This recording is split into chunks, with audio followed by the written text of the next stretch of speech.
everybody, to Bearcat Insider. I'm Chance Kirby. I'm with everybody's favorite assistant, Travis Marsh, and we're here to talk about game day. It's a battle of the Bearcats, and I want to get this out of the way early. Yep. I'm going to make a prediction and dad joke all in one sentence. I guarantee a Bearcat victory. Dang right. There you go. Yeah. Now, before you start sending me texts and emails, all of you out there, think about what I just said. Yeah. And we're inundated with Whitesboro folk. We are. Our superintendent is a Whitesboro graduate. They're amongst us. Our principal was an all-state kicker for the Bearcats, the Whitesboro Bearcats, and a Whitesboro grad. And they are firmly behind the Pilot Point Bearcats in this endeavor this week. So I think we've converted some. And I have a buddy that's embedded with the enemy, which I have no doubt he'll listen to this preview. Yeah. I want to give a shout out to Eddie Wood. Yeah. Funny story about Eddie. Whenever I officially met him, it was at the Whitesboro track meet, and I was with you.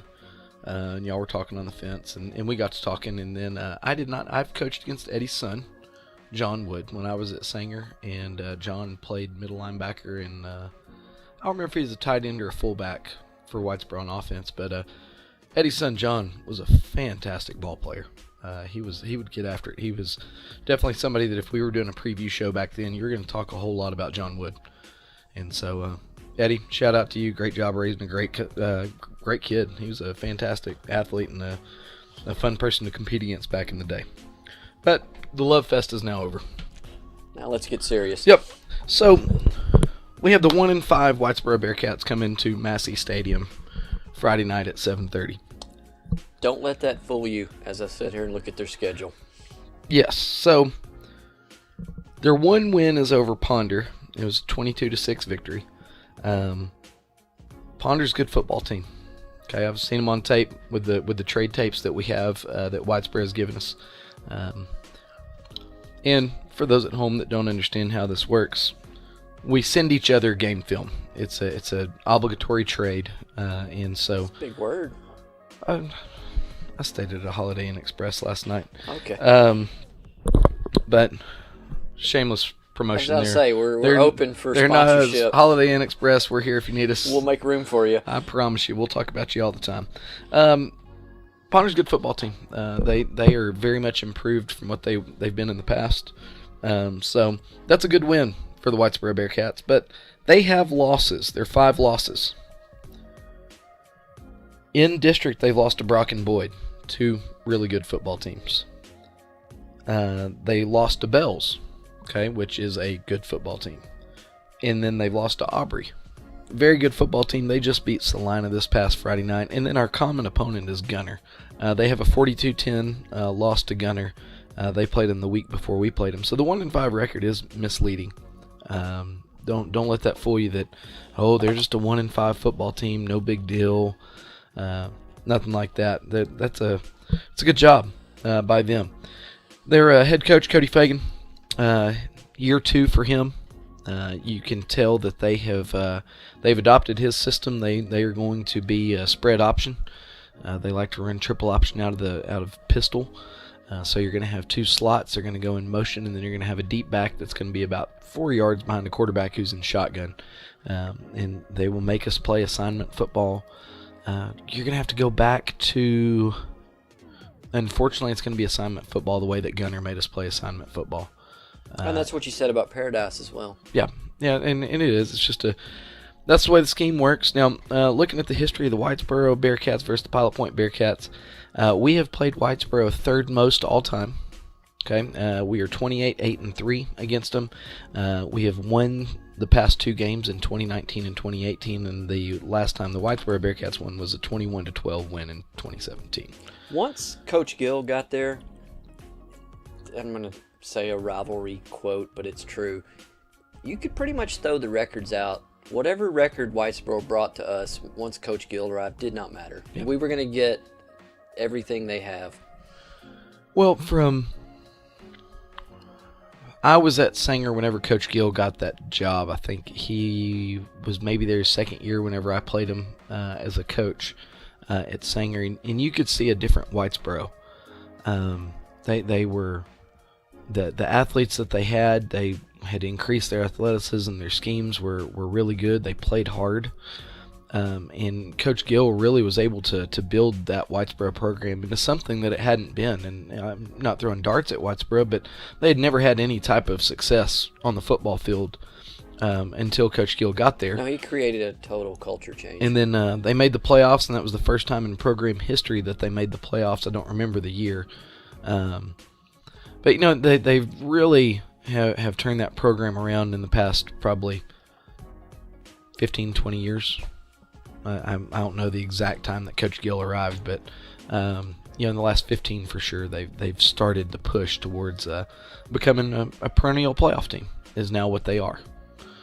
So, with that being said, let's get a quick word from our sponsors, and we'll come back and we'll talk about what's going to happen whenever Whitesboro has the ball. Cat fans, one thing that I love about walking into the field house is looking at all the old pictures that you have from years past and being able to relive the history of those great teams and great players. And I love walking through with my sons and showing them a picture and saying, man, look at that guy, and telling them a story about a great play.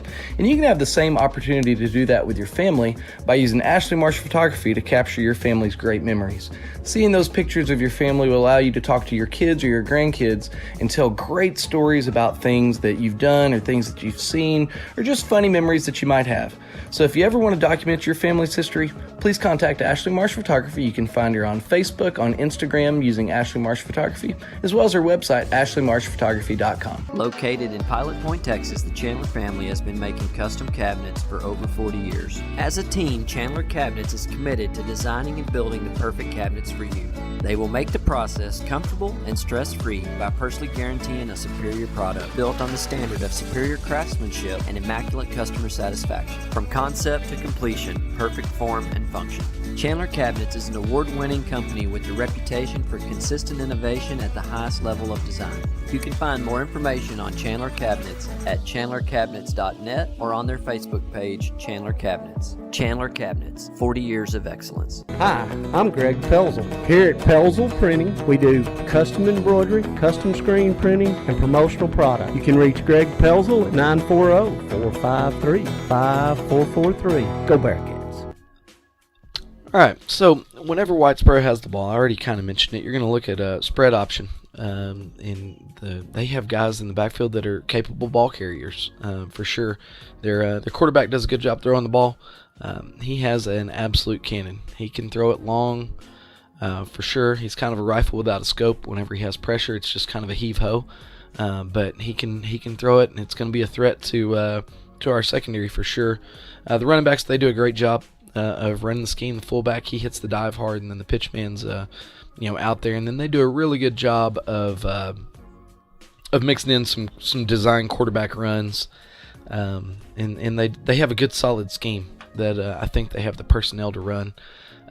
If I did have to pick a weak point, which I don't really like doing that, so I'm probably actually not going to, because I don't want to give them any billboard material. I don't blame you. What do, like we always, I kid you, and probably those listening are thrilled that I didn't get to watch game film this week. So I'm sitting by the guy in the stands. Who do I need to tell him to look at? I mean, it's who the quarterback. stands out? The quarterback's the dealer. Yeah. And so he does such a good job of making his reads and making the appropriate decisions and taking care of the football. He's a tough kid. He's a good runner. He's a capable runner. But he's the one that's going to make him tick on offense. And the number on that quarterback's number 14. His name is Jake Hermes, and he does a good job. He's a junior, so that means we're going to have to see him for another year. So he'll continue to develop and continue to improve. Do they throw it deep? It's a deep and intermediate passing game based off play action mostly. When you're an option team, the straight drop back pass doesn't really benefit you that much.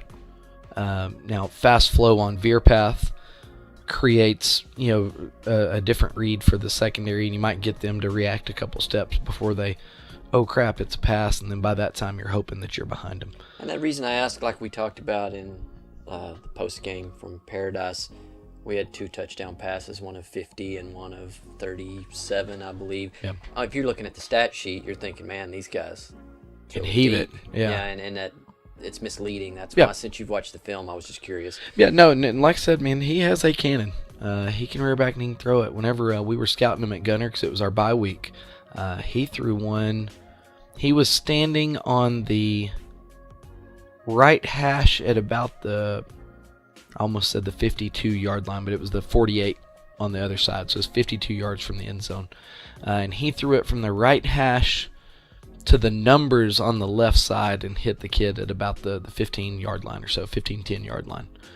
That's a long throw. That's an incredibly long throw, and it was on target at the time. So, it's something we have to watch. It's not one of those things where the receivers are going to outrun his arm really quickly, and then he's athletic enough to move around the pocket and scramble around and make a play. So he's the one to watch. Number 14, Jake Hermes, is the offensive player to watch for the old Whitesboro Bearcats. So let's hit a commercial break real quick and then come back and tell us what we need to know about the defense. Since 1983, the Scott Walker Insurance Agency has been covering the insurance needs of Pilot Point. Regardless of what that need may be, they have you covered, offering homeowners, auto, life, farm and ranch, and commercial. Give them a call at 940-686-2692. That's Germania Insurance, the Scott Walker Insurance Agency, located just north of the town square at 211 Scott Lane in Pilot Point, Texas. Scott Walker Insurance Agency, always there to help. We want to wish our varsity cheerleader, Abby, a great senior year. Love Mom, Dad, and Michael. There is no better source for local news than the Pilot Point Post-Signal. Pilot Point Post-Signal has been covering Pilot Point since 1878, providing award-winning, top-notch coverage of Pilot Point and the Pilot Point Bearcats.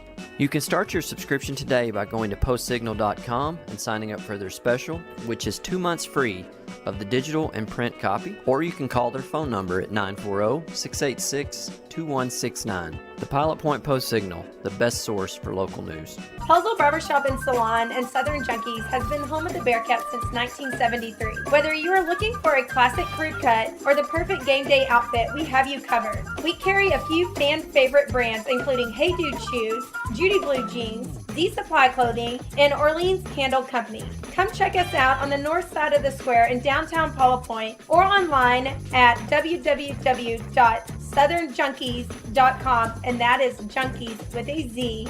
And don't forget, go Bearcats! We're going to take a break from our show to give a word about the Nutrition Den.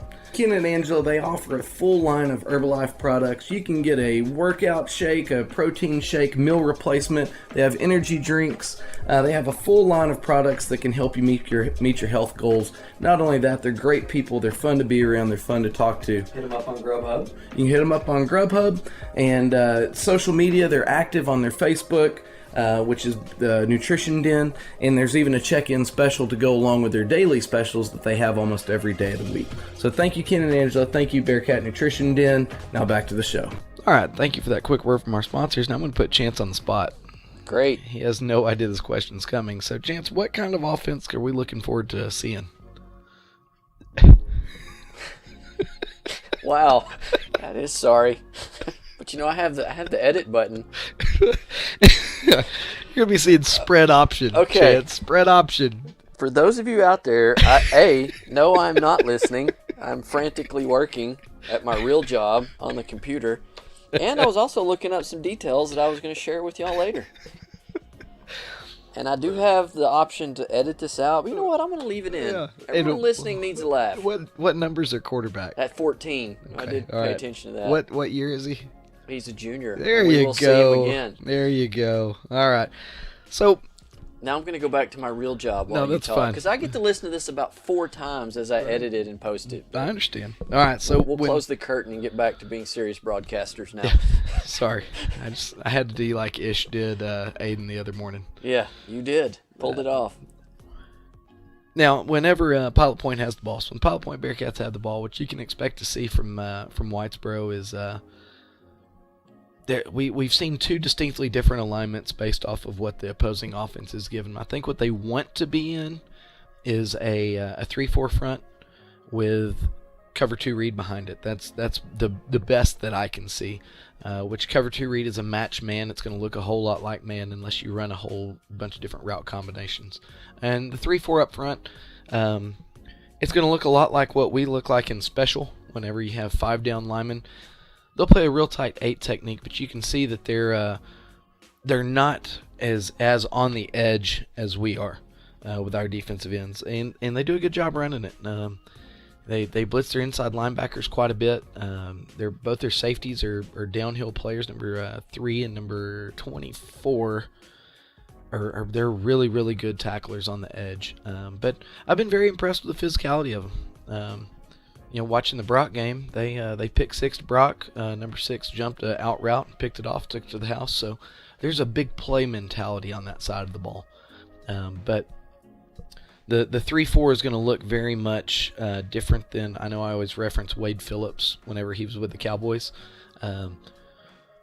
Wade Phillips ran a very pressure-oriented 3-4 where they were the defensive ends, those outside linebackers were very tight to the formation. That's not always what Whitesboro is going to do. You're going to get a nose, and you're going to get 4 techniques, which is going to be the inside eye of the offensive tackle.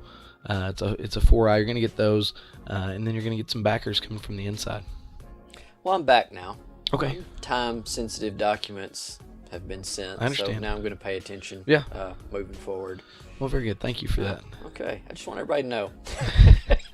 No, but they get after it on defense. And we were talking about the strength of their schedule earlier. I think you have some. Yes, that's also why I was distracted. Yes.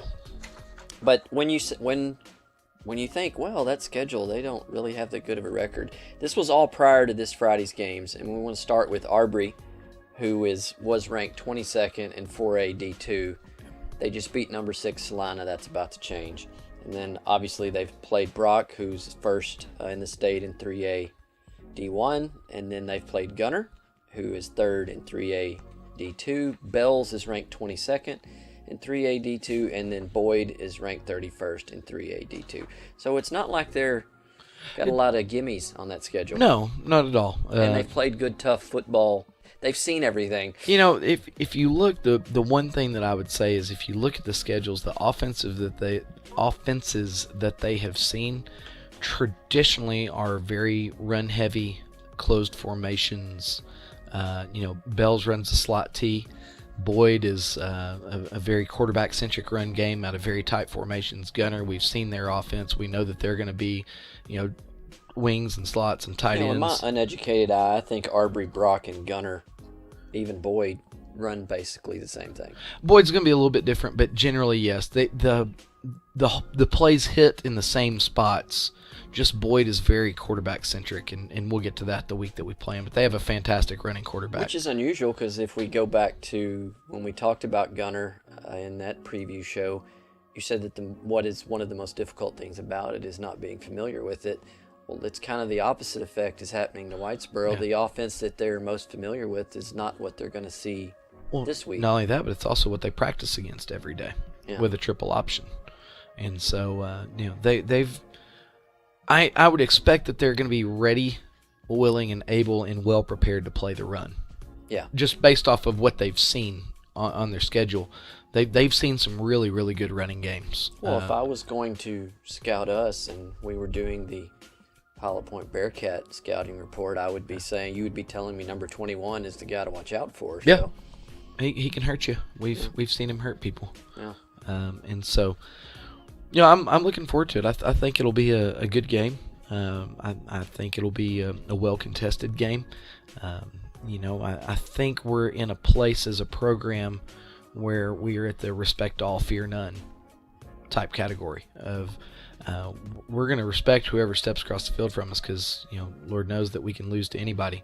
But we're not going to fear anybody. When the later on in the year, whenever a team might come to town, we're not going to be shivering in our boots and things like that about, oh my gosh, we have to play them. No, we respect everybody. We're going to prepare for everyone, and I think that's where it's going to be. And I think Whitesboro feels like they're in the same place. I think we'll get their best. We always do. I believe the last time, and back to was I paying attention, 2 years ago when they played here, they left with the victory on a muddy Massey Field grass. Yep, 21-12. Yeah, and then to go full circle back to Eddie Wood, he was drawn for a punt, pass, and kick contest at halftime, and when he went to punt it out there on that muddy field, he slipped and fell. Well, So you're saying that Eddie isn't the athlete that John was? Maybe he was back in his day, but he didn't wear his cleats to the game that night. Well, Eddie, make sure you bring your cleats, just in case. Hey, we've got turf now. Well, yeah, I want him to put his best foot forward. Okay. After the debacle of 2-3 years ago, he needs to make sure he puts. If only we could find that on film. No, I mean, if he wants to show up early, I'll play a game of football golf with him, and he can try to get his pride back. Good enough. Yeah. Hey, we always want to thank our sponsors. They do such a good job of helping us get this out here, and I will talk about one in particular because I visited her this week, and that's Southern Junkies with Gretchen up there. Not only did I get a fantastic haircut, I also harassed her about not getting the orange Hey Dudes in yet. But I will say that I did get a pair of black Hey Dudes, and they are the most comfortable shoes that I've ever worn.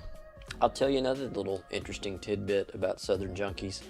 I'm not going to make everybody go back down that story, but had it not been for Southern Junkies loaning us their mobile hotspot, we would have been dead in the water broadcasting at Paradise with the hurdles we were given. So to Gretchen and Southern Junkies, thank you so much for your support. And to the other sponsors, all right, we have Chandler Cabinets,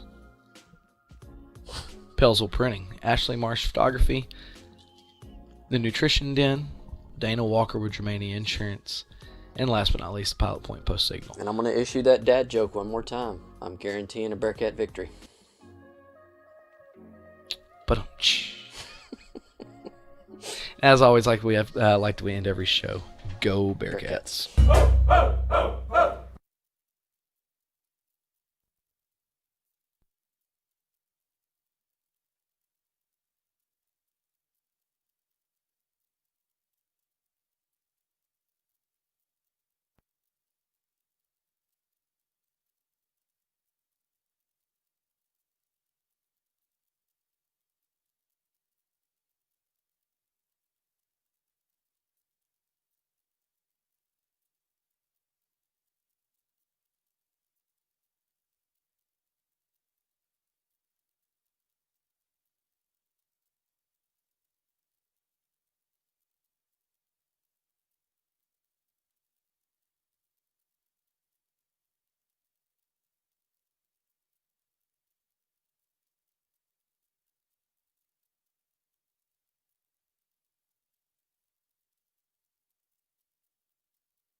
Welcome, everybody, to Bearcat Insider.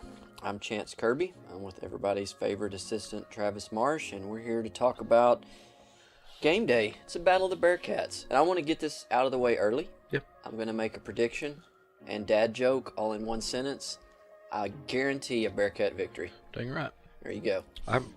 Yeah. Now, before you start sending me texts and emails, all of you out there, think about what I just said. Yeah. And we're inundated with Whitesboro folk. We are. Our superintendent is a Whitesboro graduate. They're amongst us. Our principal was an all-state kicker for the Bearcats, the Whitesboro Bearcats, and a Whitesboro grad. And they are firmly behind the Pilot Point Bearcats in this endeavor this week. So I think we've converted some. And I have a buddy that's embedded with the enemy, which I have no doubt he'll listen to this preview. Yeah. I want to give a shout out to Eddie Wood. Yeah. Funny story about Eddie. Whenever I officially met him, it was at the Whitesboro track meet, and I was with you. And y'all were talking on the fence, and we got to talking, and then I've coached against Eddie's son, John Wood, when I was at Sanger, and John played middle linebacker, and I don't remember if he was a tight end or a fullback for Whitesboro on offense, but Eddie's son, John, was a fantastic ball player. He would get after it. He was definitely somebody that if we were doing a preview show back then, you were going to talk a whole lot about John Wood. And so, Eddie, shout out to you. Great job raising a great kid. He was a fantastic athlete and a fun person to compete against back in the day. But the love fest is now over. Now let's get serious. Yep. So we have the 1-5 Whitesboro Bearcats come into Massey Stadium Friday night at 7:30. Don't let that fool you as I sit here and look at their schedule. Yes. So their one win is over Ponder. It was 22-6 victory. Ponder's a good football team. Okay, I've seen them on tape with the trade tapes that we have that Whitesboro has given us. And for those at home that don't understand how this works, we send each other game film. It's a obligatory trade, and so Big word. I stayed at a Holiday Inn Express last night. Okay. But shameless promotion I was about to there. say, we're open for they're sponsorship. not Holiday Inn Express. We're here if you need us. We'll make room for you. I promise you, we'll talk about you all the time. Ponder's a good football team. They are very much improved from what they've been in the past. So that's a good win for the Whitesboro Bearcats. But they have losses. They're 5 losses. In district, they've lost to Brock and Boyd, 2 really good football teams.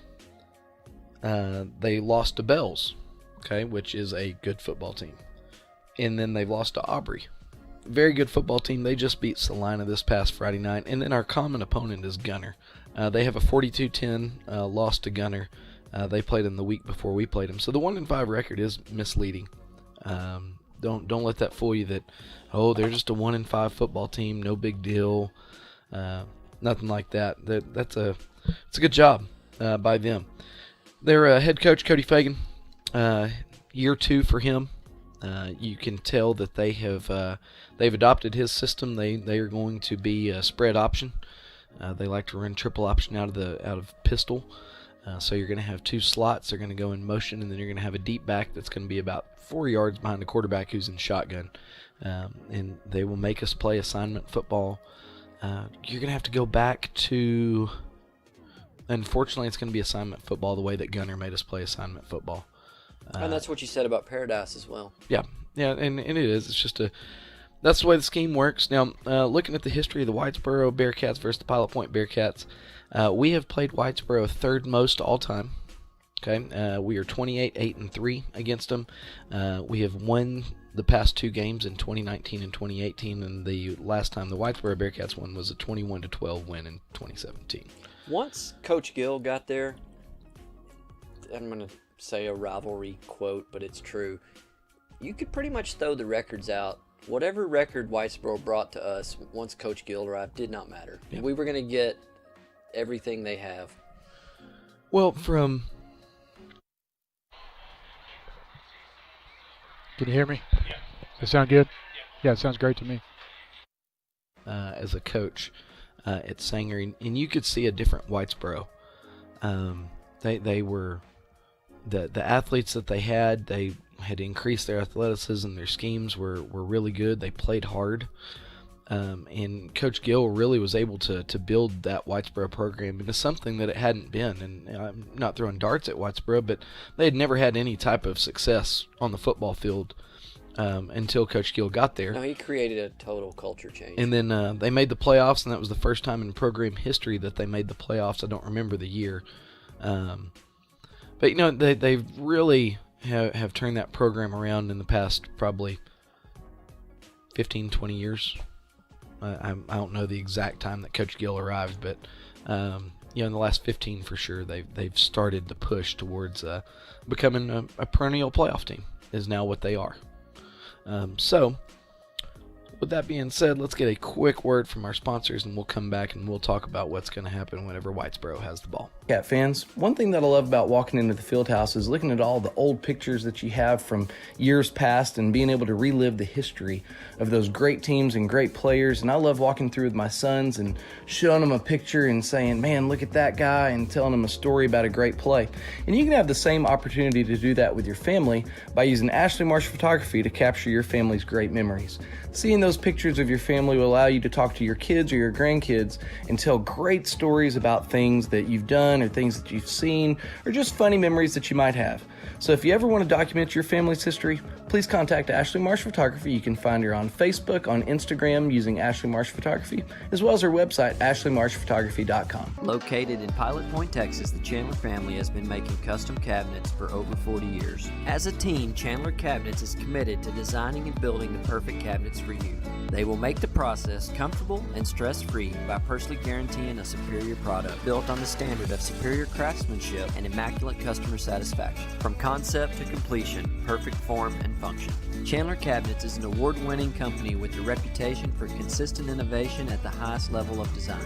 You can find more information on Chandler Cabinets at chandlercabinets.net or on their Facebook page, Chandler Cabinets. Chandler Cabinets, 40 years of excellence. Hi, I'm Greg Pelzel. Here at Pelzel Printing, we do custom embroidery, custom screen printing, and promotional product. You can reach Greg Pelzel at 940-453-5443. Go Bearcats. All right, so whenever Whitesboro has the ball, I already kind of mentioned it, you're going to look at a spread option. They have guys in the backfield that are capable ball carriers, for sure. Their quarterback does a good job throwing the ball. He has an absolute cannon. He can throw it long, for sure. He's kind of a rifle without a scope. Whenever he has pressure, it's just kind of a heave-ho. But he can throw it, and it's going to be a threat to our secondary for sure. The running backs, they do a great job of running the scheme. The fullback, he hits the dive hard, and then the pitch man's out there, and then they do a really good job of mixing in some design quarterback runs, and they have a good solid scheme that I think they have the personnel to run.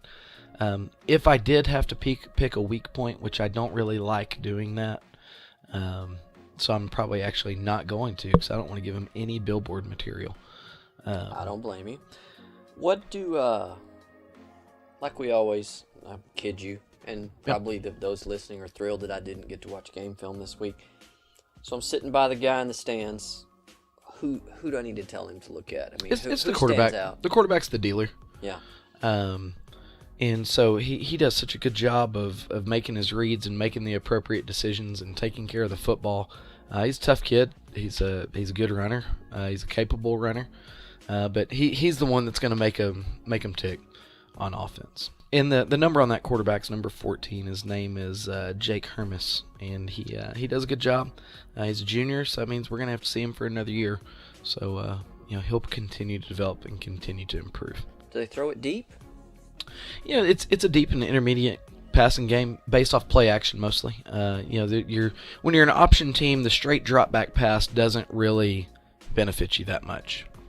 Now, fast flow on veer path creates a different read for the secondary, and you might get them to react a couple steps before they, oh crap, it's a pass, and then by that time you're hoping that you're behind them. And that reason I asked, like we talked about in the post game from Paradise, we had 2 touchdown passes, one of 50 and one of 37, I believe. Yep. If you're looking at the stat sheet, you're thinking, man, these guys can heave deep. it. Yeah, and that it's misleading. That's why, since you've watched the film, I was just curious. Yeah, no, and like I said, man, he has a cannon. He can rear back and he can throw it. Whenever we were scouting him at Gunner, because it was our bye week, he threw one. He was standing on the right hash at about I almost said the 52-yard line, but it was the 48 on the other side, so it's 52 yards from the end zone.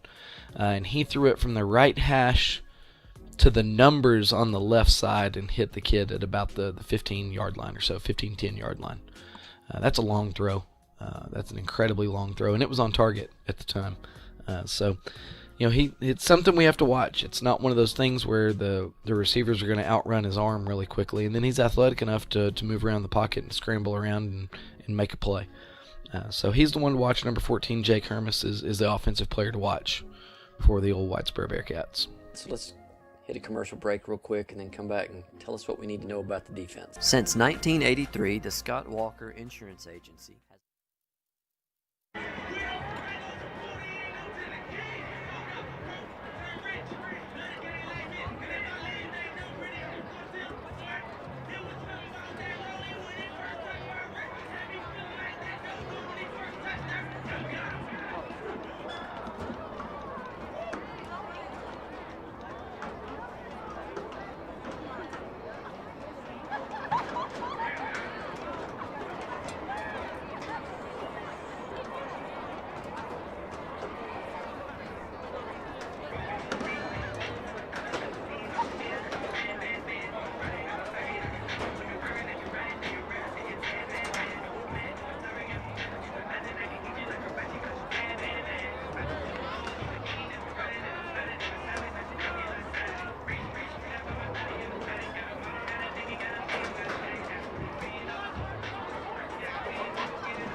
nutrition den.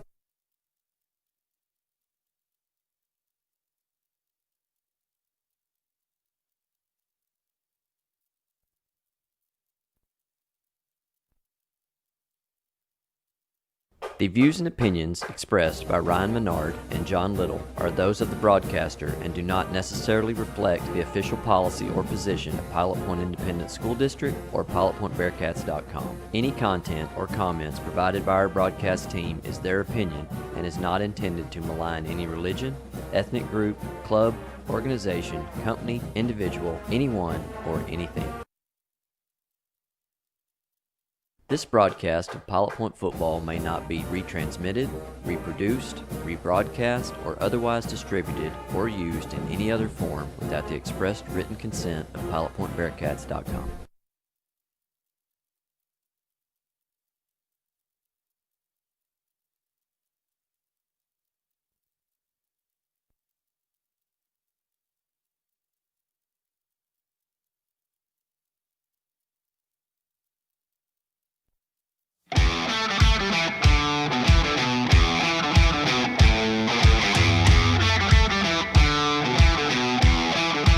This is Pilot Point Bearcat football on PilotPointBearcats.com. We're going to go hurry, and we're going to hand the ball to Ish Harris, who just absolutely levels the safety. Snap. Got it all. For it. It's going to be a pass play to Dakota Davis. There's it down the seam. He has a man caught. Touchdown. Pass all the way. Going to hit Aiden Cox down the seam.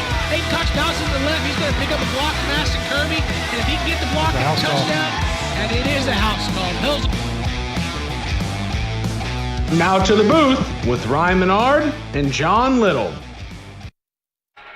We are live. Good evening, Bearcat fans. This is Pilot Point Bearcat football on PilotPointBearcats.com. You're listening to the Custom Roofing and Construction pregame show. Tonight, the Pilot Point Bearcats return to the friendly confines of Massey Stadium for the Battle of the Bearcats. Our Pilot Point Bearcats are 5-1 on the season and 3-0 in district play, and we'll be taking on the Whitesboro Bearcats tonight with a chance of clinching a playoff spot. I'm Ryan Menard, and joining me tonight once again is the Minister of 90s Bearcat football, John Little. Welcome, John. We've gotten off to a great 3-0 start in district play and have a chance to clinch a playoff spot tonight with multiple games to go. How big of an opportunity is for the Bearcats to clinch a playoff spot tonight? Well, Ryan, good to see you again. Big 5-0. Good to be with you. Really good to be able to see you and to be able to see the players and the field. Unlike last week when we were operating under, I think, 3 60-watt soft white bulbs. We've got a beautifully lit, beautiful stadium. It's going to be a beautiful crowd. It's going to be a beautiful game.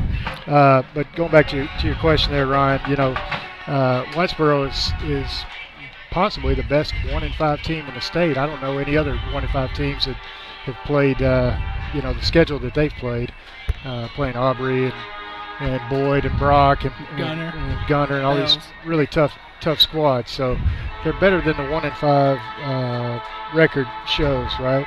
And so, Dave Campbell's has the Bearcats 21-point favorites, Pilot Point Bearcats 21-point favorites. But I'm sure, Whitesboro's they're going to bring it. They always do when they play Pilot Point. Yep. Well, our first look at the Whitesboro Bearcats. Like you said, they're 1-5 on the season with their lone win coming against district opponent Ponder. But that's kind of the one game they've played this year that didn't entail a ranked opponent on the other side of the field. Right. So they've had a brutal schedule so far. But they're coming off back-to-back district losses to Boyd and Brock, which are two of the better teams in the district right there with us. So, they're kind of a team right there in the middle of the road, a slow start, but they're getting all the tough teams out of the way up front. So, this is a team kind of similar to Paradise last week. If they could come in and upset the Pilot Point team, kind of helps them out if they want to sneak into that 4th spot in the playoffs. The brutal schedule, like you said, the 1-5, it doesn't tell the full story. Offensively, Whitesboro runs a spread option type attack, very similar to what we saw from Gunner earlier in the year, and they're led by their quarterback number 14, Jake Herms. Travis on Bearcat Insider compared him to a rifle without a scope, to where he can sling it, and it's not always the most accurate, but if you get lulled to sleep by the option attack and all the different assignment football the guys up front have to play, he can definitely sneak one in behind you for a big play. Defensively, Whitesboro likes to run a 3-4 style defense where they mix in pressures from either the outside linebackers or sometimes the inside backers. A lot of man coverage with a cover 2 shell over the top, so not quite as aggressive as Paradise, but they do like to bring some pressures here and there. For our Bearcats, this will be the 3rd week in a row that they're without their main signal caller, Max Holler, so starting to get experience under his belt for Dakota David. Looked pretty good for backup quarterback the last 2 weeks, getting his feet wet, getting a foundation underneath him there. He's made a couple mistakes that were inexperienced, but we've really seen him come along the last 2 weeks, and looking for his 3rd start here, I'd look to see him take that next step. What do you say? Yeah, absolutely. Dakota's done a great job managing the last few games, and just been real impressed with to overcome adversity and do whatever it takes and show a lot of mental, physical toughness for guys to step up and fill the holes. One of the big ways they've really fought this adversity is the maturation process from Ish Harris so far this season. I was just talking about it earlier today about the way he has just grown as a runner, not from the sophomore year to the junior year, the senior year, but from week 1 to last week has just been huge. Early in the year, it was get the ball, go, go, go. Couple games in, you saw him still getting the ball going, but using his eyes to find some holes a little bit more. And the last 2 games, we've seen him get handoffs and be really patient, allow the hole to develop, and then hit it, use his speed, strength, and athleticism. He's come a long way. And speaking of that, he's only 90 yards away from hitting 1,000 on the season. Yeah, I certainly expect him to break 1,000 here tonight. And, we talked about this and, kind of make fun of Jason Garrett when he was the Cowboys coach, how he would add to his tool belt, that he was wearing on the sideline every week. But Ish has done a great job of that, throughout the season of adding. It seems like he adds something, whether it be, power running or, certain kind of cuts or whatever it is. Last week he added a key interception at the end of the first half there. So he's just constantly adding to his plethora of tools. Yes. Now in the Custom Roofing and Construction pregame show, we have a little bit more time this week than we have the last couple of weeks because we didn't have any equipment malfunction. So let's get a full John's players to watch for tonight's game. Okay. So Ryan, for the Whitesboro Bearcats, you touched on it. Jacob Herms, the big arm junior quarterback, and he can sling it. He's number 14. He's going to play quarterback, and they've got him listed outside linebacker as well.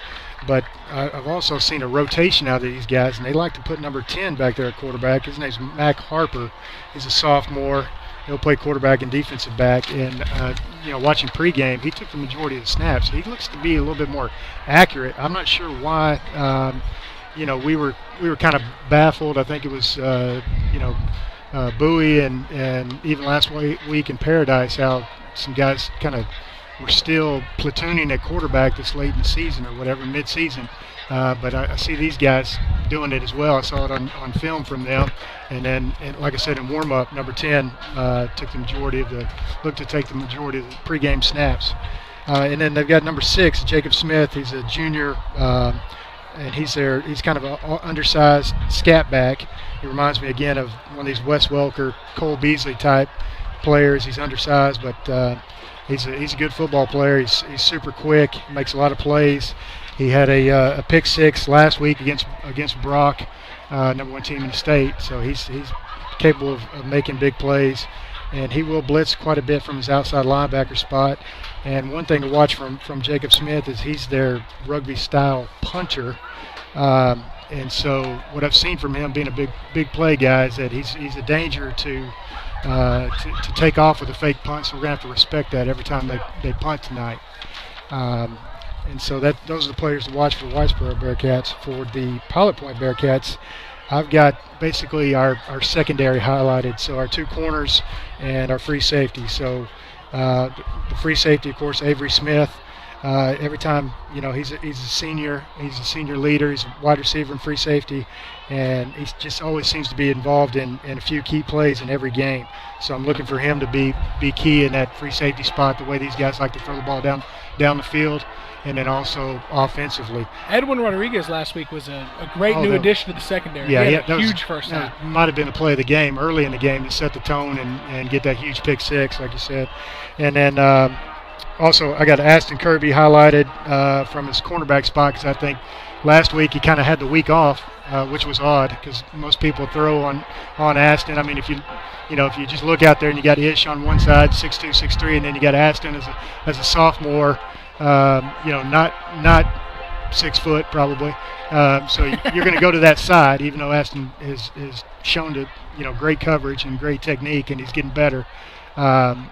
But I would expect them to throw deep on Aston a few times, and also in the kicking game, the kick return game, Aston's going to have some opportunities tonight because last week against Brock, they returned the opening kick in the second half. Brock did against Whitesboro Bearcats, and that kind of opened the floodgates. It was actually a close game. Yeah, I remember us monitoring that. Yeah, up until that point. So I'm looking for Aston to possibly have a couple of big returns, either from the punt return or kick return game. And then, of course, the guy we always talk about, Ish Harris. Like you said, he's 90 yards away from 1,000 yards on the season, and he's just been the workhorse for the offense all season, especially late in games.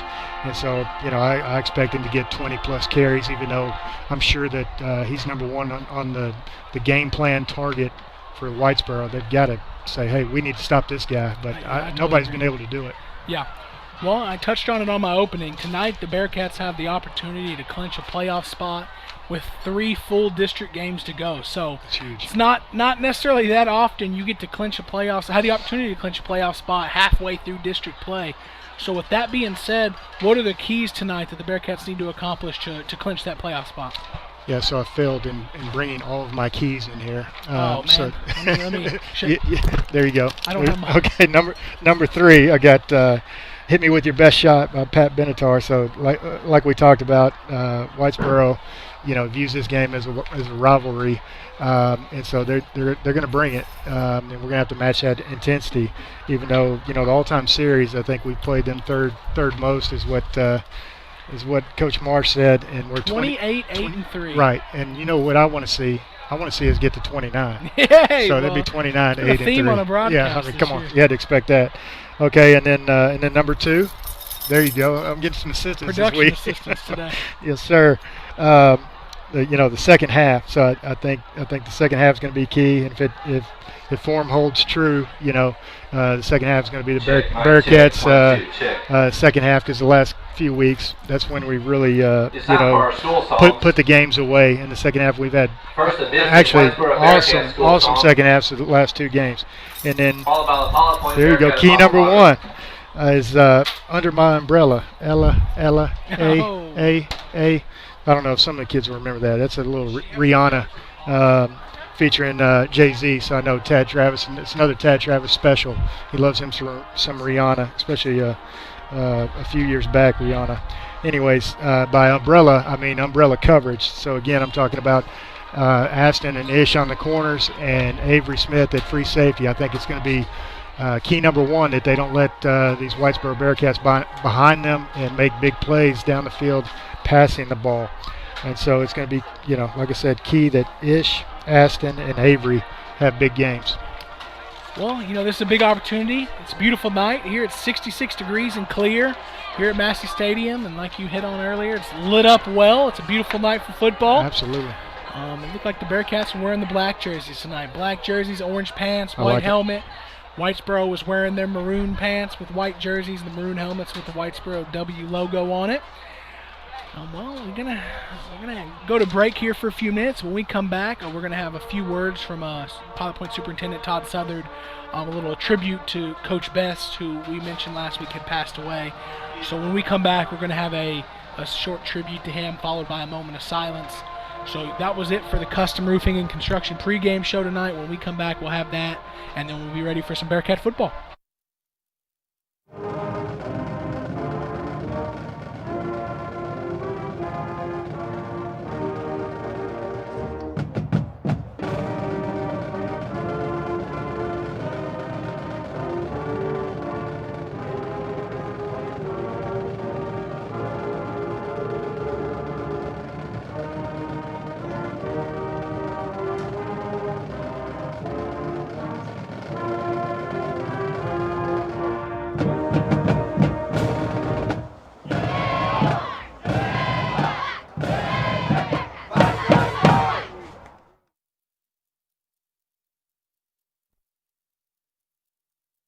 Advanced Care Veterinary Hospital, Pilot Point, has been caring for animals around the Pilot Point area for the past 30 years.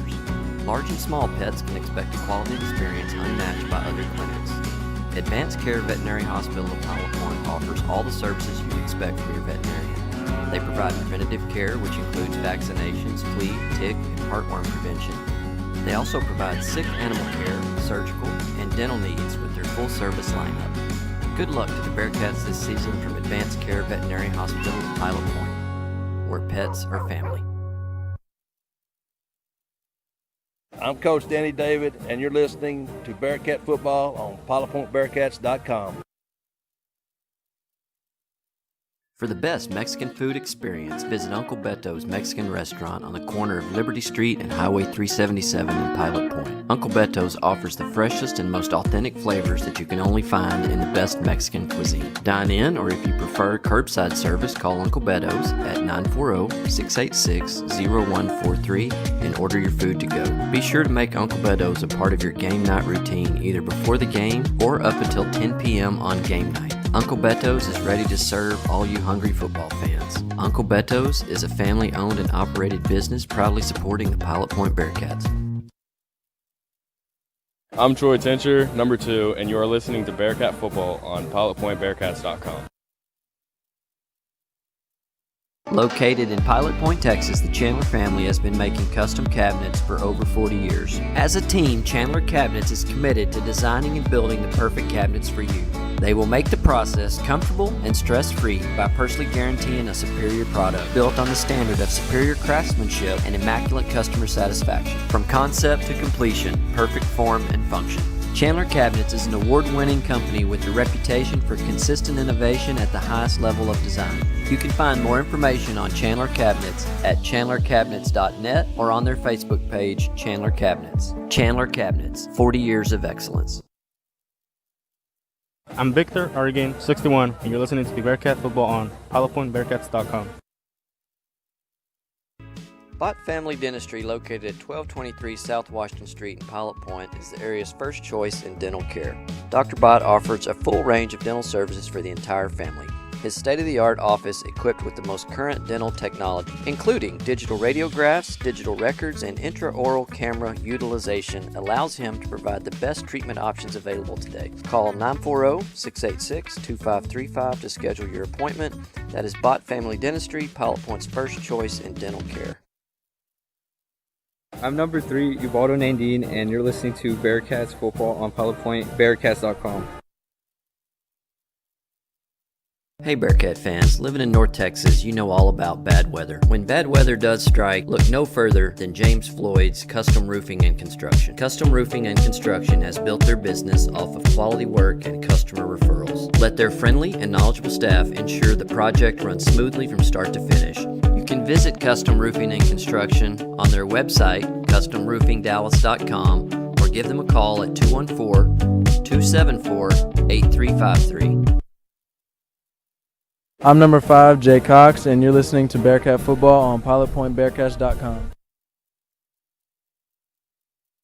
Established in 2004, Ernesto's Fine Mexican Food has continued preserving its original home-style cooking and hospitable touch. Ernesto's family has roots in Mexico as well as Texas ties. Relying on those roots, Ernesto created his unique menu. Offering a variety of Tex-Mex favorites as well as Mexican specialties, Ernesto's won't let you down. So join them for home cooking, or as they say, Comida Cesar, in family-style service. Located at 10279 Farm Market 455 East, Suite 100, or at the corner of 455 and Highway 377 in Pilot Point. They look forward to seeing you, and go Bearcat.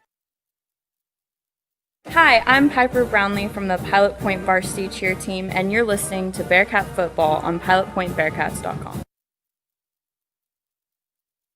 Since 1983, the Scott Walker Insurance Agency has been covering the insurance needs of Pilot Point. Regardless of what that need may be, they have you covered, offering homeowners, auto, life, farm and ranch, and commercial. Give them a call at 940-686-2692. That's Germania Insurance, the Scott Walker Insurance Agency, located just north of the town square at 211 Scott Lane in Pilot Point, Texas. Scott Walker Insurance Agency, always there to help.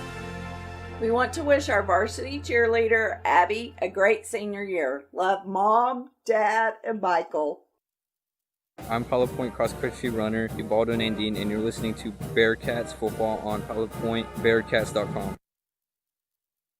Russell Pelzel with Hometown Pharmacy has built a reputation on providing only excellent service and support to the Pilot Point community. You can depend on Hometown Pharmacy to deliver the best customer service along with a selection of quality healthcare products. When you use Hometown Pharmacy, you will work with a knowledgeable and understanding staff who will help you find the right products and solutions tailored to fit your lifestyle, as well as equipment that will integrate into your daily life. Contact Hometown Pharmacy at 940-686-0123. I'm number 10, Edwin Rodriguez, and you are listening to Bearcats Football on pilotpointbearcats.com. Hi, I'm Chance Kirby, the broker at Irick Real Estate. For 68 years, Irick Real Estate has been serving Pilot Point and the North Central Texas area. At Irick Real Estate, we understand that each client has their own unique needs. That is why we have 8 realtors on staff to meet those needs. Be it buying or selling, residential, commercial, or farm and ranch, we have a realtor ready to work with you.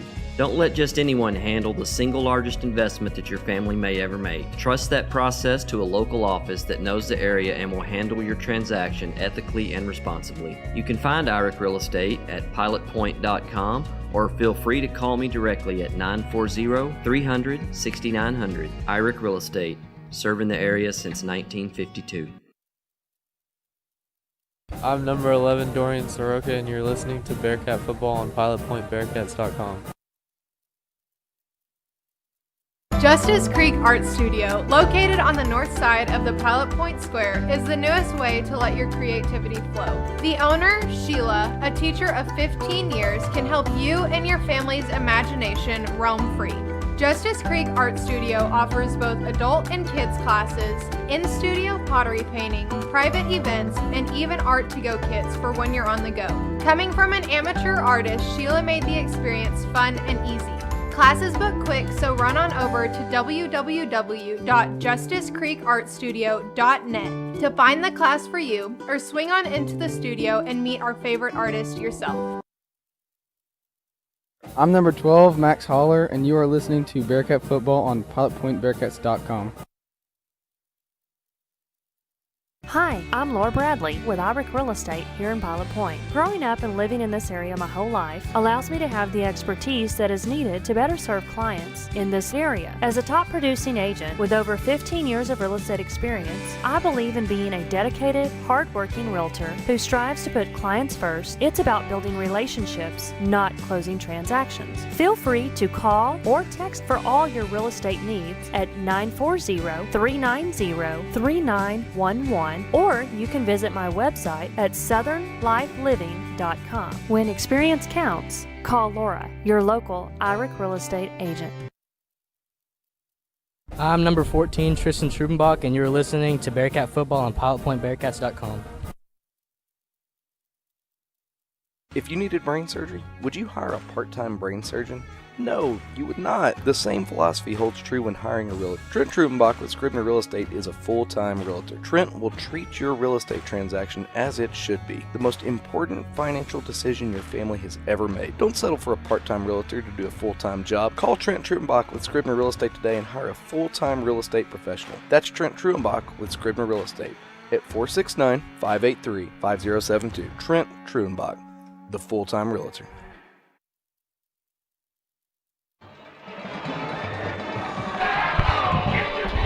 And we're live, Bearcat fans. The Whitesboro Bearcats have just ran out of their inflatable blow-up, and they're on the field. The Bearcats are in the Bearcat head, about to unveil the sign. I love the tradition that we don't come through a Velcro sign. The cheerleaders and the Booster Club, they make the signs, they paint the signs. It's something different every week. I love that. Yeah, I love the paper run-through signs. Always saying something clever, too. You know, it's always catchy. So we go. We have the captains going out to the center to do the coin flip. So for the Bearcats, it's going to be number 23, Ryan Stewart. And for the Whitesboro Bearcats, it's also number 23, Devin Price. Battle of the 23s at midfield. Battle of the Bearcats. Battle of the 23s. Same numbers. Yep, so the toss has been made. It looks like Pilot Point looks like they have won, and we're going to defer So it looks like Whitesboro's offense is going to get the ball first when we get ready for football. But like I said before we went to break, before we do that, Superintendent Mr. Southard is going to have a few words to say about the passing of a great man, Coach Best, and have a moment of silence for him. Then I'm sure we'll do the National Anthem, and then we'll be ready for football if I don't tear some wires down in here. But everything seems good. The sign is coming up. What do we got this week? Well, Battle of the Bearcats. That's what this one says. Absolutely. But, I've seen this year they've been coming out with 2 signs. So I hadn't been paying attention every week, but it seems like I'll look up at halftime and we'll be coming out with a totally different sign. I've seen some of the halftime signs have been a little bit more of a jab because I don't know if everybody's looking at them. We got Here Comes the Boom playing for our Bearcats coming out on the field. I wonder what the chant before you come out is these days. Do y'all have anything in particular y'all did every week? We just got crazy. Got crunk. Yeah. We had a chant my junior year led by Cooper Guthrie, and my senior year I think Mason. I think his younger brother took it over, and then we did a couple different things, but it was we kind of had our tradition before we ran out. And then, of course, carried it all the way down to the other end zone, took a knee, said a prayer, and absolutely. And then got ready for the National Anthem. But, man, it's a beautiful night. It's football weather, getting into fall. 66 degrees and crystal clear. Couldn't ask for anything better.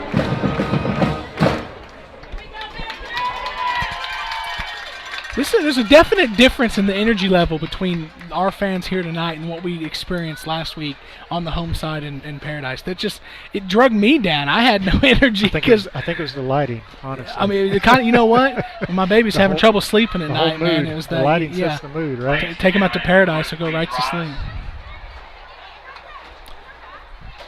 Before the playing of our national anthem, we would like to take a brief moment to honor the life of Coach Rob Best.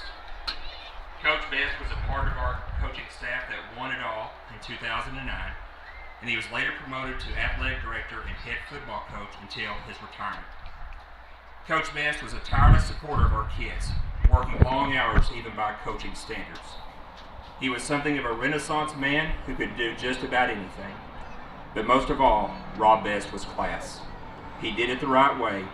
He saw the importance in what he was doing, and he wanted to make a difference in the lives of young men and women. Our kids are better for having known someone like Rob Best, and if you would, let us pause for a moment of silence.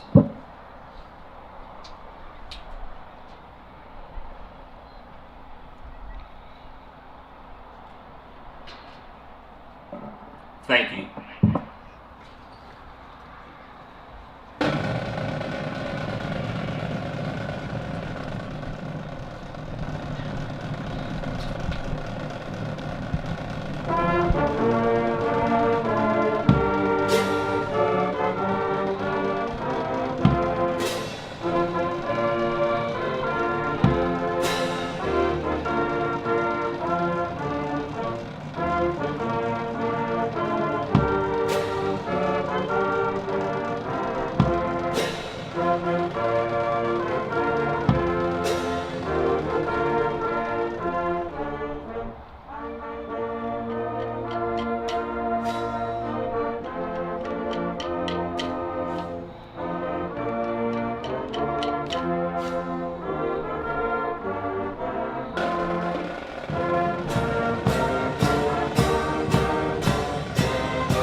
Great rendition of the National Anthem by our Bearcat band, and the words spoken by Superintendent Mr. Southard were spot on to describe Coach Best. One of the first person he's kind of our Yoda, kind of our Jedi Master. Yeah. You always go to him for different words of advice that you'd never heard before. He always had a saying, and I think the first saying he really we picked up on was going into 2008. Before that season, that off season, we were working real hard. And, it was probably a day we were slacking or something. And the first time I ever heard him say, if being great was easy, everybody would do it. And, you know, he just always had something like that to say that it wasn't something super profound, but when you heard it and you thought about it, you're like, you know what? Being great was easy. Everybody would do it, and so not everybody's out here doing what we're doing, and that's why we're going to be great. And he always had something to say like that could help you reach down and find that little bit extra. Just a great man, Renaissance man, like Mr. Southard said. He always would have something like that to say that just, you know, as a 16, 17, 18-year-old kid, you'd be like, I've never even heard of it. I've never thought of it that way. But I always heard how well read he was and how well liked he was by just everybody. Oh, you know what? After some wins, it was a big deal. If we won, we got Coach Best to dance in the locker room, especially after district championships here at Massey. So we got Hoyle Ganser teeing it up for the Southern Junkies opening kickoff here. Start the Ernesto's first quarter. It's a pooch kick to the Bearcat sideline, caught at the 35. Not much room. And you know what? I'm not mad at that. You pooch and cover well. He catches it at the 35, but he has nowhere to go. So number 34 there on the return, Asher Contreras, caught the ball, just really had nowhere to go. So Whitesboro Bearcats are going to get the ball tonight, their first opening possession. 1st and 10 at their own 40 or 37-yard line. So here comes the offense. They got some big hogs up there, man. Yeah, they've got some meat on that front line. Yes, Gavin Wheeler's got to control the line of scrimmage tonight. It'll be big for us. First play, handoff up the middle. It's handed off. Number 27 looked like he was there making the initial tackle. Is that Curly? That's Curly there. Curly Brockman making the first tackle of the game. Picked up right where he left off last week, right? Yep, number 27 Curly and number 10 Edwin Rodriguez, the two newcomers of the defense, teaming up on the first tackle. Yeah, Edwin had that huge pick six we talked about before the game. You know, man, he made a great play last week to get us started. Yeah, it was about 3 yards on the first down carry for Whitesboro. Number 10 is the quarterback, so you were on to something by watching the pregame. Motion right to left. It's a jet sweep, turned up, nowhere to go. Right there, it looked like big Gavin Wheeler. Number 62, Aaron Strittmatter, and 78, Gavin Wheeler looked like they teamed up there for the tackle. Maybe number 70 as well, Ryan Riney. Good penetration there. It was a 1-yard loss there. Yeah, and you touched on it. I talked to Tommy, Gavin's dad, right before the game, and he said he's going to have his hands full in this game. He said the guy in front of him's almost 300 pounds, he thinks. So. All about leverage up front. Keep the pad level down, cause some chaos up there. That's right. Here we go, 3rd and 9 for the Whitesboro Bearcats. Looking down at a wristband, getting the play call. He's got trips left, motion left to right, snap. It's a pass. Throwing it out to the running back in the flat, caught. Tackle made by number 27 there, Curly Brockman, getting out there in the open and making a tackle for the Bearcats, for the Pilot Point Bearcats, and that's going to force a punt. Great play there. It was a swing pass out to the running back, and there's just kind of nowhere to go. There were 2 good Bearcat defenders there ready to break down, make a good tackle. Yeah, good sound defense by the Bearcats right there. So Jacob Smith, you talked about it pregame, the rugby-style punter. So he's making a call, and he has a man kind of right next to him. It's like a 10-yard shotgun formation here. This is interesting. That's the quarterback. So it is a rugby punt to the right side, punted down the right sideline. It bounces. Aston's going to let it go, and it's taking a bit. Whitesboro Bearcat bounce just inside the Pilot Point 20 down to about the 18-yard line.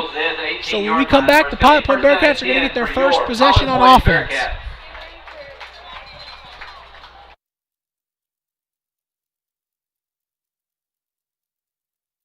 Enjoy that old-time country feel at the Martin General Store, located in downtown Pilot Point on the historic Pilot Point Square. The best way to describe the general store is it has a little bit of everything, from Circle-y candles to specialty jams, dressings, sauces, home decor, kitchen decor, goat's milk soap, jewelry, a large assortment of old-time candy, nostalgic toys and books, pet toys and treats, greeting cards, and gift wrap. She also serves cold drinks, and last but not least, Beth Marie's ice cream. That's Martin General Store, a little bit of everything.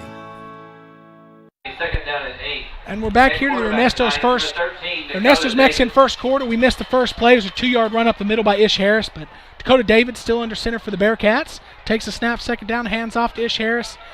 Makes the first few defenders miss, but is only able to get back to the line of scrimmage. So we're going to have 3rd and 8 here for Pilot Point. So this is a big 3rd and 8 here. Yeah, let's see if we put the ball in the air for the first time tonight. We'll see. Well, you know, your defense goes out and gets a 3 and out to start the ball game. You want to capitalize on that with some good momentum, but this is, you know, we'll see what happens here on 3rd and 8. 3rd and 8's not been too much for our Pilot Point Bearcats so far this year. Looks like an early snap. Dakota David is going to throw the ball. Kind of kind of throws the ball away there. It looked like a busted play. Didn't look like everybody was ready, and there's a flag because of it. Yeah, I'm not. I don't hate that he threw that ball away. It's better than making a bad decision there. Yeah. There's an Advanced Care Vet Hospital penalty on the play. We're going to wait to see the call. It's waved off, but it's going to be 4th and 8 at the 20-yard line of Pilot Point. So we're definitely going to line up for a punt here. Aiden Cox is the punter for the Bearcats. It's going to be 4th down and 8. Seemed like we just couldn't get in rhythm there. Yeah. First series. Torin Nagelstad is back to receive the punt for Whitesboro. He's back right at about midfield at the 50-yard line. So let's see what Aiden Cox can do here on the first punt. Ball's at the 20. Motion left to right. Snap's good. He's fielded.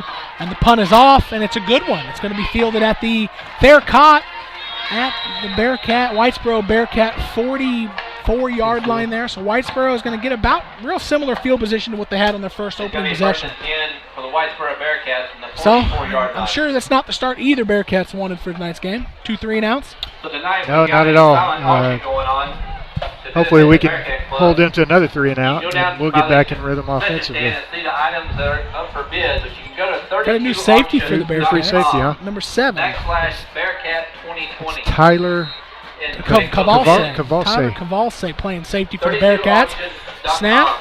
Looking to pass. Roll out left. He's being pressured by Aiden Cox. We got a penalty. Looks like it's going to be a hold. Slung down the field. Ooh, Jay Cox almost stepped in front of that, picked it, but instead the pass was defended. We're going to see what the Advanced Care Vet penalty was. Looks like it's going to be a hold on Whitesboro. A hold on Whitesboro. We also have raffle tickets tonight.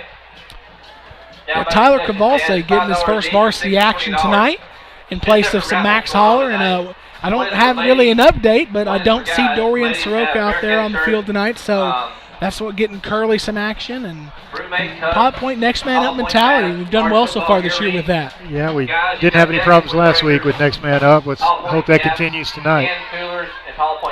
It looks like it was a hold on Whitesboro because they backed it up 10 yards. So it's going to be 1st and 20 at their own 34-yard line for Whitesboro. So 1st and 20. They're not really a passing team, so let's see how they handle a 1st and 20. So number 10, Mac Harper. We didn't really touch on him pregame, but he's the quarterback for Whitesboro. Takes a snap, hands it off up the middle. Nowhere to go. I think he gave it, but both the running back and quarterback were tackled for about a 1 yard gain for Whitesboro there. On the carry, 23, Devin Price. That's that assignment football we talk about, and just tackle both of them. If you don't know who's got the ball, it's a good job by the Bearcats. Great penetration there by the Bearcats. There wasn't really a read. There's really no one to read when the defender's there making a tackle before you can hand it off. So, good first play for the Bearcats, for our Bearcats. The rest of the night I'm going to refer to the Bearcats as us. I'll refer to Whitesboro as Whitesboro because I'm just going to keep saying Bearcats all night. Here we go, empty backfield for Whitesboro. Motion left to right. There's a false start here, and they're going to blow it dead. Definitely pre-snap motion here. But from number 2 on Whitesboro, Sean Shares. That's going to be an Advanced Care Vet Hospital penalty. Going to make it 2nd and 24, it looks like. I'm just surprised, Ryan, that they haven't got Jacob Smith, number 6, involved yet. Everything I saw on game film of these guys is they like to use him as a big play guy. Yeah, well, you know what? Sometimes it seems easy up here to spot playmakers, but I guess you just don't know. You don't see it week to week. You don't see it in practice. Just like number 1 last week for Paradise. He got the ball one time and he was shot out of a cannon. Drop back to pass, empty backfield, looking down the seam, throws the ball deep. There's busting coverage, and it was dropped. Man, it was definitely a wobbly ball, but it was going to Devin Price, and Aston was going to be able to recover and make the tackle. But that wasn't Aston Kirby's man. I don't know what happened. He came off his man. Yeah, and, Avery Smith is playing a little bit out of position now this week because he's not free safety, so maybe it was just a miscommunication there. That ball looked like a wounded duck up there, man. It was not going anywhere.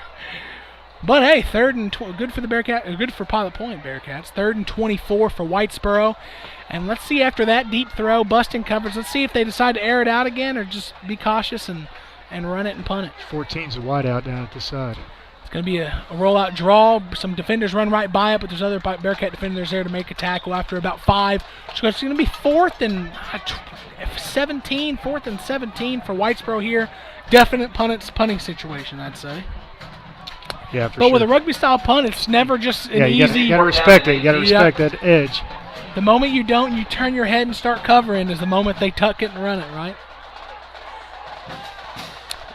Yeah, we saw that Texas kicker make a bad mistake rugby punting last this week. rugby punt gets off, low line drive, bounces Aston Kirby. Oh no! He tries to field it. Recovered. Oh, man, you know what?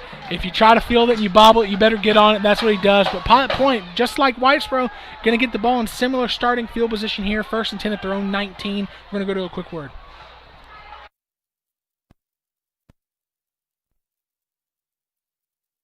I'm Denise Dominguez, a student trainer for the Bearcats, and you're listening to Bearcat Football on PilotPointBearcats.com.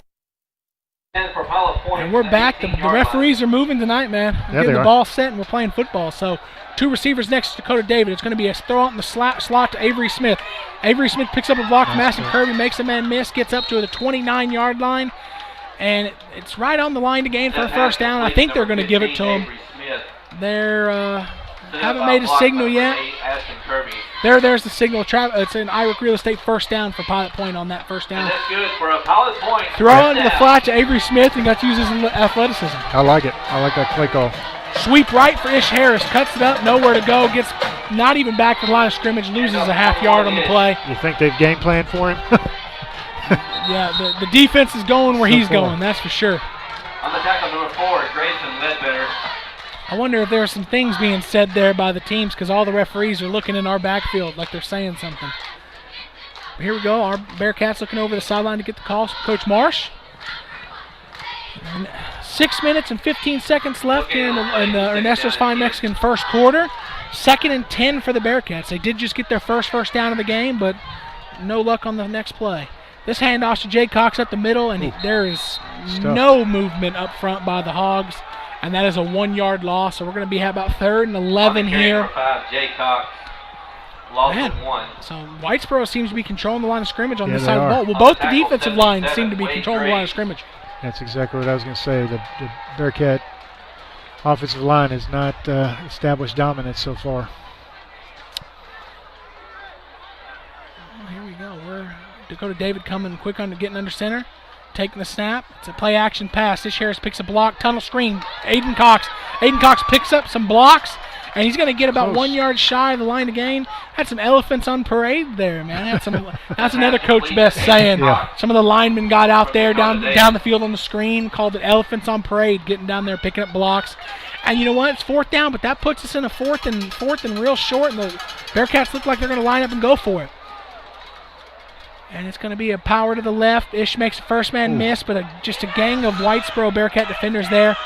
I think they gave us the first luckily down. they gave us the Irish Real Estate first down. I didn't think we got it, but thank goodness we did because that play went backwards. On the tackle, 23, Yeah, I was wondering because the down marker went to 1, but the chains did not move. Negative 2 yards there for Ish Harris. So not the start I wanted. Hoping he would get to those 90 yards quick. Yeah, I think it's going to be the second half for Ish. Dribbling snap, fielded by Dakota David. Looks like another busted play, kind of. Nobody's ready. But he hits Aston Kirby out. Aston Kirby gets his hands on it, couldn't quite bring it in. Good coverage there by Whitesboro. But Aston caught the ball, but I guess he had some help from the ground making the tackle there, or making the catch. Yeah, I think their cornerback, number 10, Mac Harper, who's also playing quarterback, looked like he got his hand in there and kind of tipped it and hit the ground before Aston was able to secure it.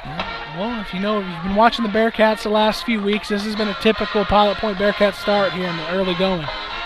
3rd and 12 here for Dakota David and the Bearcats. 2 running backs next to Dakota, 2 receivers left. Takes a snap, rolls out right, immediately pressured, and I don't have any idea what was going on there, to be honest with you. Dakota David caught the snap, rolled out right, and it looked like nobody even tried to block the guy he was rolling at. So. Yeah, the outside linebacker, Grayson Ledbetter, they just came unscathed, and easy sack for him. We talked about it last game we were here. Dakota David threw the pick 6, and it was like the dream for the safety. That's like a dream for a defensive end. The quarterback ran into you. Exactly. Aiden Cox back for a second punt.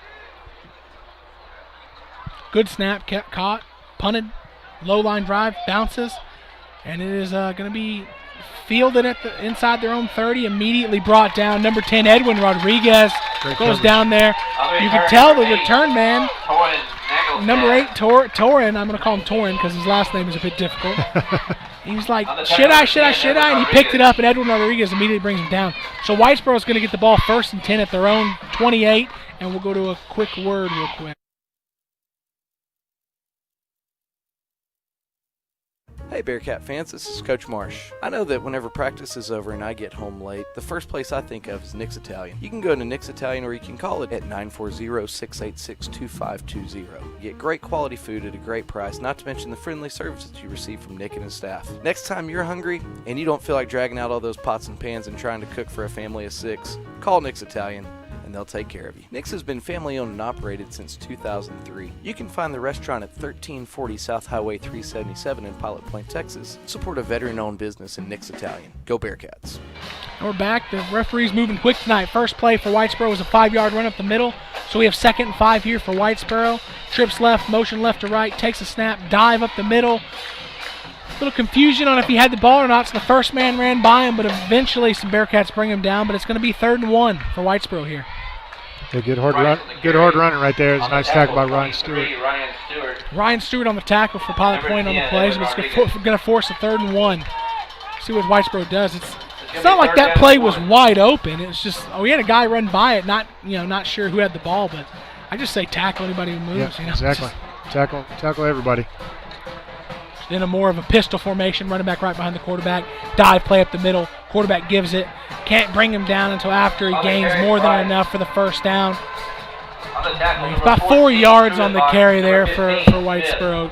Tristan Truenbach makes a tackle there, but not until Whitesboro picks up their first down of the game, and they have the ball 1st and 10 at their own 41-yard line. Some restless fans here, wanting to see better starts from the Bearcats. Yeah, we're just don't seem to be in rhythm, and true to form, we expected Whitesboro to bring their best effort, and they have defensively for sure. Yeah, both teams have looked pretty solid defensively. Whitesboro has trips right, one receiver left, quarterback in a shotgun motion right to left, jet sweep, handoff, quarterback keeps it up the middle. Jay Cox can't bring him down, and now it's a foot race. Jay Cox is going to try to catch him. Avery Smith dives, trips him up, slows him down just enough that Jay Cox is able to push him out of bounds inside the 5-yard line. Big run there by quarterback Mac Harper. Gets Whitesboro well inside the 5-yard line. And again, assignment football, whoever has quarterback, we got to tackle him. I mean, it was a late pullout on the option, but whoever has quarterback has got to stay true to that. So we pushed him out at about the 1 or 2, maybe. It looks like he went out on his own around the 6. 1st and goal for Whitesboro inside the Point Bank red zone. Avery Smith did a good job of slowing him down so Jay Cox could push him out. But here we go, Mac Harper, quarterback dive up the middle. Not much room, but he is going to get it to the 5, so about 1 yard on the carry. 2nd and goal for Whitesboro here. On the tackle, 27. Yeah, back to that long run, Mac showed a little bit more speed than I thought he had. I don't know if you were surprised by it, but well, we weren't really gaining on him. Avery Smith laid out, I think, knowing he wasn't going to make a tackle, hoping he could just hit a shoe and trip him, and that's kind of what he did. Slowed him down just enough, but yeah, he was the fastest of the 3 men running to the end zone for sure. Here we go, pistol formation, Mac Harper at quarterback. Looks like number 21, Caden behind him. Takes a snap, hands it to number 21. He pulls it out of the belly, and that walks in the end zone. Mac Harper, touchdown for Whitesboro. Unkelbach. Caden Unkelbach was number 21. Unkelbach. Great last name. Common, real common around here, the Unkelbachs. Yeah, looks like we're going to have to make an adjustment on defense. Run and make sure we hold this quarterback. Is this the first team we've seen set up for a swinging gate against us? I think so. They swing the gate, and they're going to kick the PAT. Watch the kicker pregame. Pretty good leg. Inconsistent, though, you said. Well, that was the backup. The starter, this guy can kick the ball. Solid. Yeah, so minute 13 left in the Ernesto's Mexican Restaurant first quarter. It is Whitesboro Bearcats 7, Pilot Point Bearcats 0, and we're going to go to a word from our sponsors.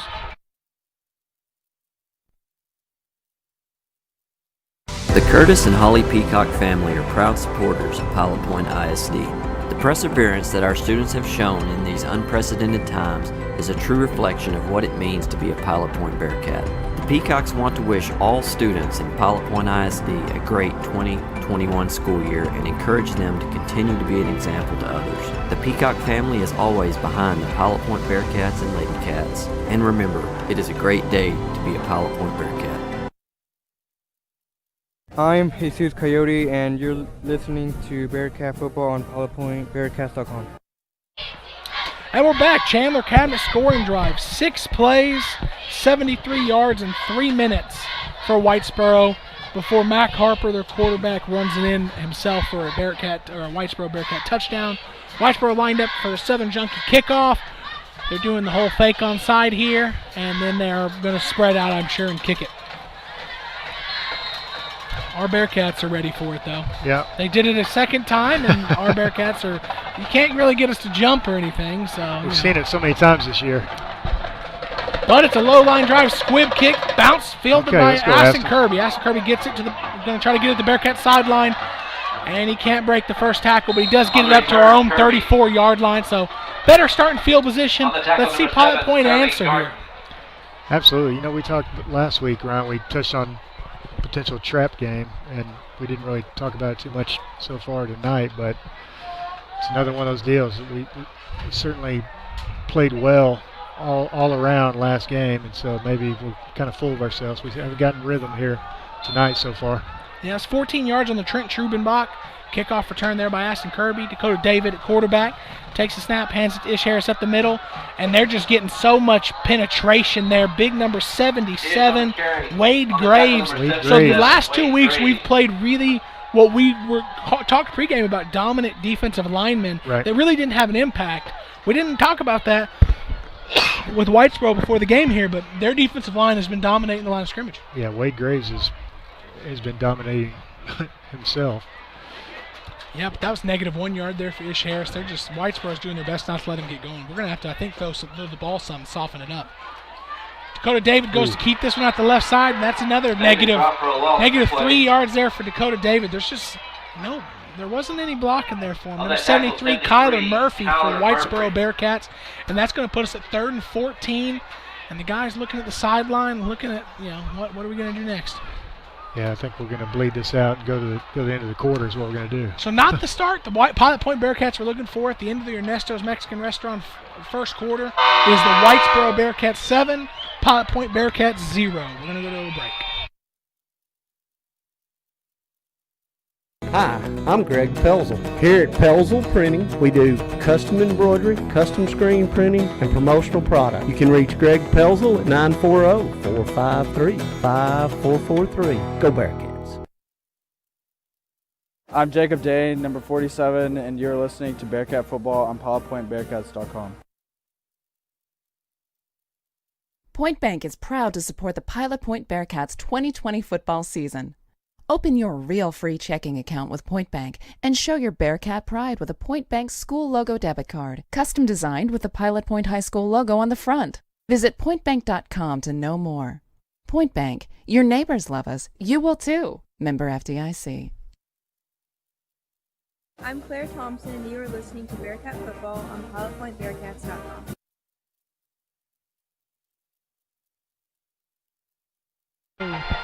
And we are back to start the Southern Junkies second quarter. We want to thank Southern Junkies for their support. They're taking on the second quarter this week, along with the kickoffs like usual. Not many Bearcat kickoffs, or not many Pilot Point kickoffs are going to happen if we keep playing up front like we've been playing so far. Just been getting dominated up front. Yeah, I've seen the coaches being adamant with the offensive and defensive lines over here on the sideline and trying to get after them. Empty backfield for Dakota David. Trips left, one receiver right. Aiden Cox is playing tight end on the right side as well. Maybe we're going to attack the seam right here. See what Dakota David wants to do. He takes a snap, drops straight back. Oh, it's a tunnel screen. And Whitesboro was ready for it. Aiden Cox, it was being trailed by number 77 for Whitesboro there, Wade Graves. So he's been getting after the running backs, and right there he was chasing down the tight end in coverage and forcing incompletion. The grave digger, he's everywhere. That was a great play. My junior year, Whitesboro had a player similar to him named Hayden Ballio, multiple time state champion in the shot put. I think he went to the University of Texas track and field to throw the shot put. And that's, we game planned for a guy like that all week, and ultimately I think we wore him out pretty quick. But, Wade Graves is having that sort of impact of a big guy up there. Yeah, he is. Aiden Cox gets the punt off. It's high. We're going to get to cover this one. It bounces, but takes a bad bounce on us. Gets all the way back to midfield almost. Pilot Point had to jump on it on their own, on Whitesboro's 48.5-yard line, but the ball bounced all the way up at the 40.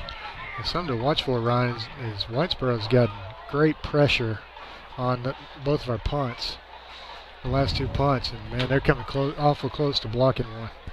Yeah, but you know what?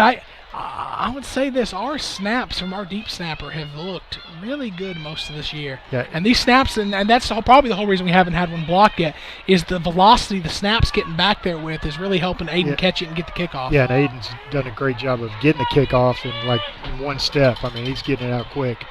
Pilot Point trying to get lined up. Whitesboro back here takes a snap. And they do give it this time right up the middle. Running back was immediately tripped but not hit again, so his forward momentum carries him forward for 2 yards.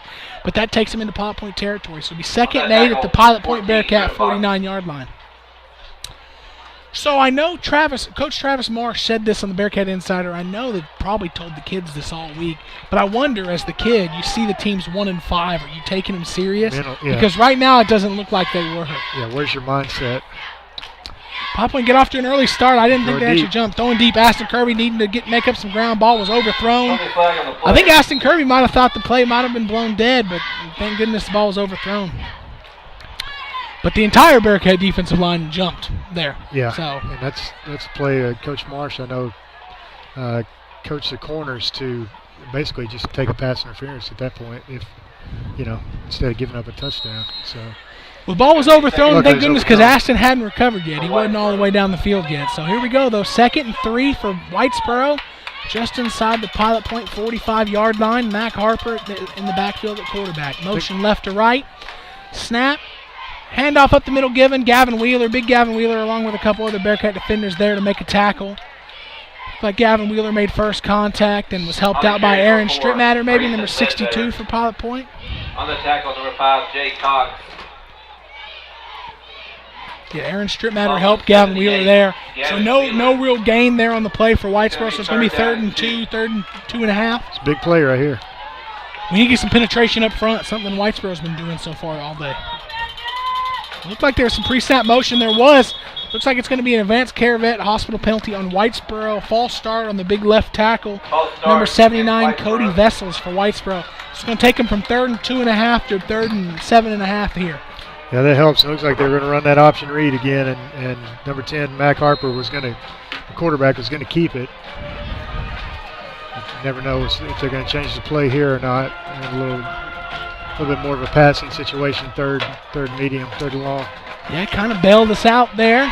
It's going to be better, more cushion for our defense here. But here we go. Whitesboro's lined up. Takes a snap. It's going to be, blown up immediately. Gavin Wheeler. That is it. I talked to Tommy before the game, and Gavin, because he was playing on offense last week, didn't get a lot of defensive snaps. He's gotten almost every defensive snap so far, and he's put his fingerprints on this one early. That's a huge play there.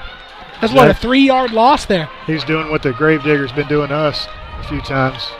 Getting in our backfield and disrupting things. So this is an area in the field, especially when the Whitesboro defense has been as dominant as they have been. You really got to be careful here. You don't let up because they could run this for a first down here. Here's the rugby style. He's and kicking they it do straight kick it. away. This one is high. It's going to bounce at the 18, and Aston's going to let it go, and it's going to – it touched him there. I thought it touched him up at about the 8. Yeah. But they're going to give him an extra yard down at the 7-yard line. So Pilot Point is going to get the ball after having a really slow start with their worst field position. So we're going to need to see somebody neutralize number 77 Graves up front for Pilot Point, or for Whitesboro. Yeah, we've kind of struggled with some of our plays down here in our own end zone. We gave up a safety to Gunner. So let's just get out end zone and get moving here. Coach David takes a snap, pitch out right, and there we go. Some space for Ish Harris. He gets it out across the 10 to the 11-yard line. One thing I've seen that he's done this year is a lot of these outside zone plays he's getting up there, and whoever's setting the edge for the defense is getting upfield. But he's done a really good job of not trying to bounce around them, cutting it in, giving them what they're going to take, taking what they're going to give them, and making some yards on them. That's what he did there. Yeah, nice little cut up. Paradise and Bowie are tied at 0. So this ball handoff up the middle to Ish Harris, and he's going to get right to the line to gain. And I don't think it's going to be enough for an Iowa Real Estate first down, but it's going to be, nope, they're signaling Iowa Real Estate first down. On the carry, 21-inch, and that is good for a Pilot Point So first down. not a whole lot of first downs here so far for the Bearcats, but that's an Iowa Real Estate first down. We have the ball 1st and 10 at our own 17-yard line. We're going to do a quick Travis Irick out-of-town scoreboard real quick. Yeah, Brock's up 14-0 on Ponder in the first quarter. And Boyd is up 14-0 on Peaster in the first quarter. Wildcat formation there. Ish Harris is not really much of a wildcat. Ish Harris just lines up at quarterback, takes a snap, and goes 2 yards there for Ish Harris up the middle. That's not really much of a wildcat. It was just him playing quarterback. He motions the running back out. Yeah. He takes a snap and just makes the dive play. You know what the toughest part about something like that is? The adjustment and the cadence. I remember playing offensive line and always hearing Seth Tilley making the call. Right. And then every now and then we try to put Jarman back there, and it was just totally different cadence, totally different pace. Takes some discipline up front. Here we go, 2nd and 7 for Pilot Point. Dakota David playing. No, Ish Harris getting under center. Ish is under center. They called timeout. Maybe they didn't want him under center. The good news is that's interesting. Very interesting. The bad news is there's nothing in it. Well, the Bearcats are going to take the first Uppercut Granite timeout. We're going to go to a quick timeout on our own. It was found by Puzzle Barbershop and Salon and Southern Junkies has been home of the Bearcats since 1973. Whether you are looking for a classic crew cut or the perfect game day outfit, we have you covered. We carry a few fan favorite brands including Hey Dude Shoes, Judy Blue Jeans, Z Supply Clothing, and Orleans Candle Company. Come check us out on the north side of the square in downtown Pilot Point or online at www.southernjunkies.com, and that is junkies with a Z. And don't forget, go Bearcats! Soy el 61, me llamo Víctor Arreguín. Estás escuchando a la estación de Bearcat Football en pilotpointbearcats.com. And we're back to the Southern Junkie second quarter. Ish Harris playing quarterback there, takes the snap out of shotgun, goes to pitch it in front of him to Avery Smith, and Avery Smith couldn't field it cleanly by the time he got it.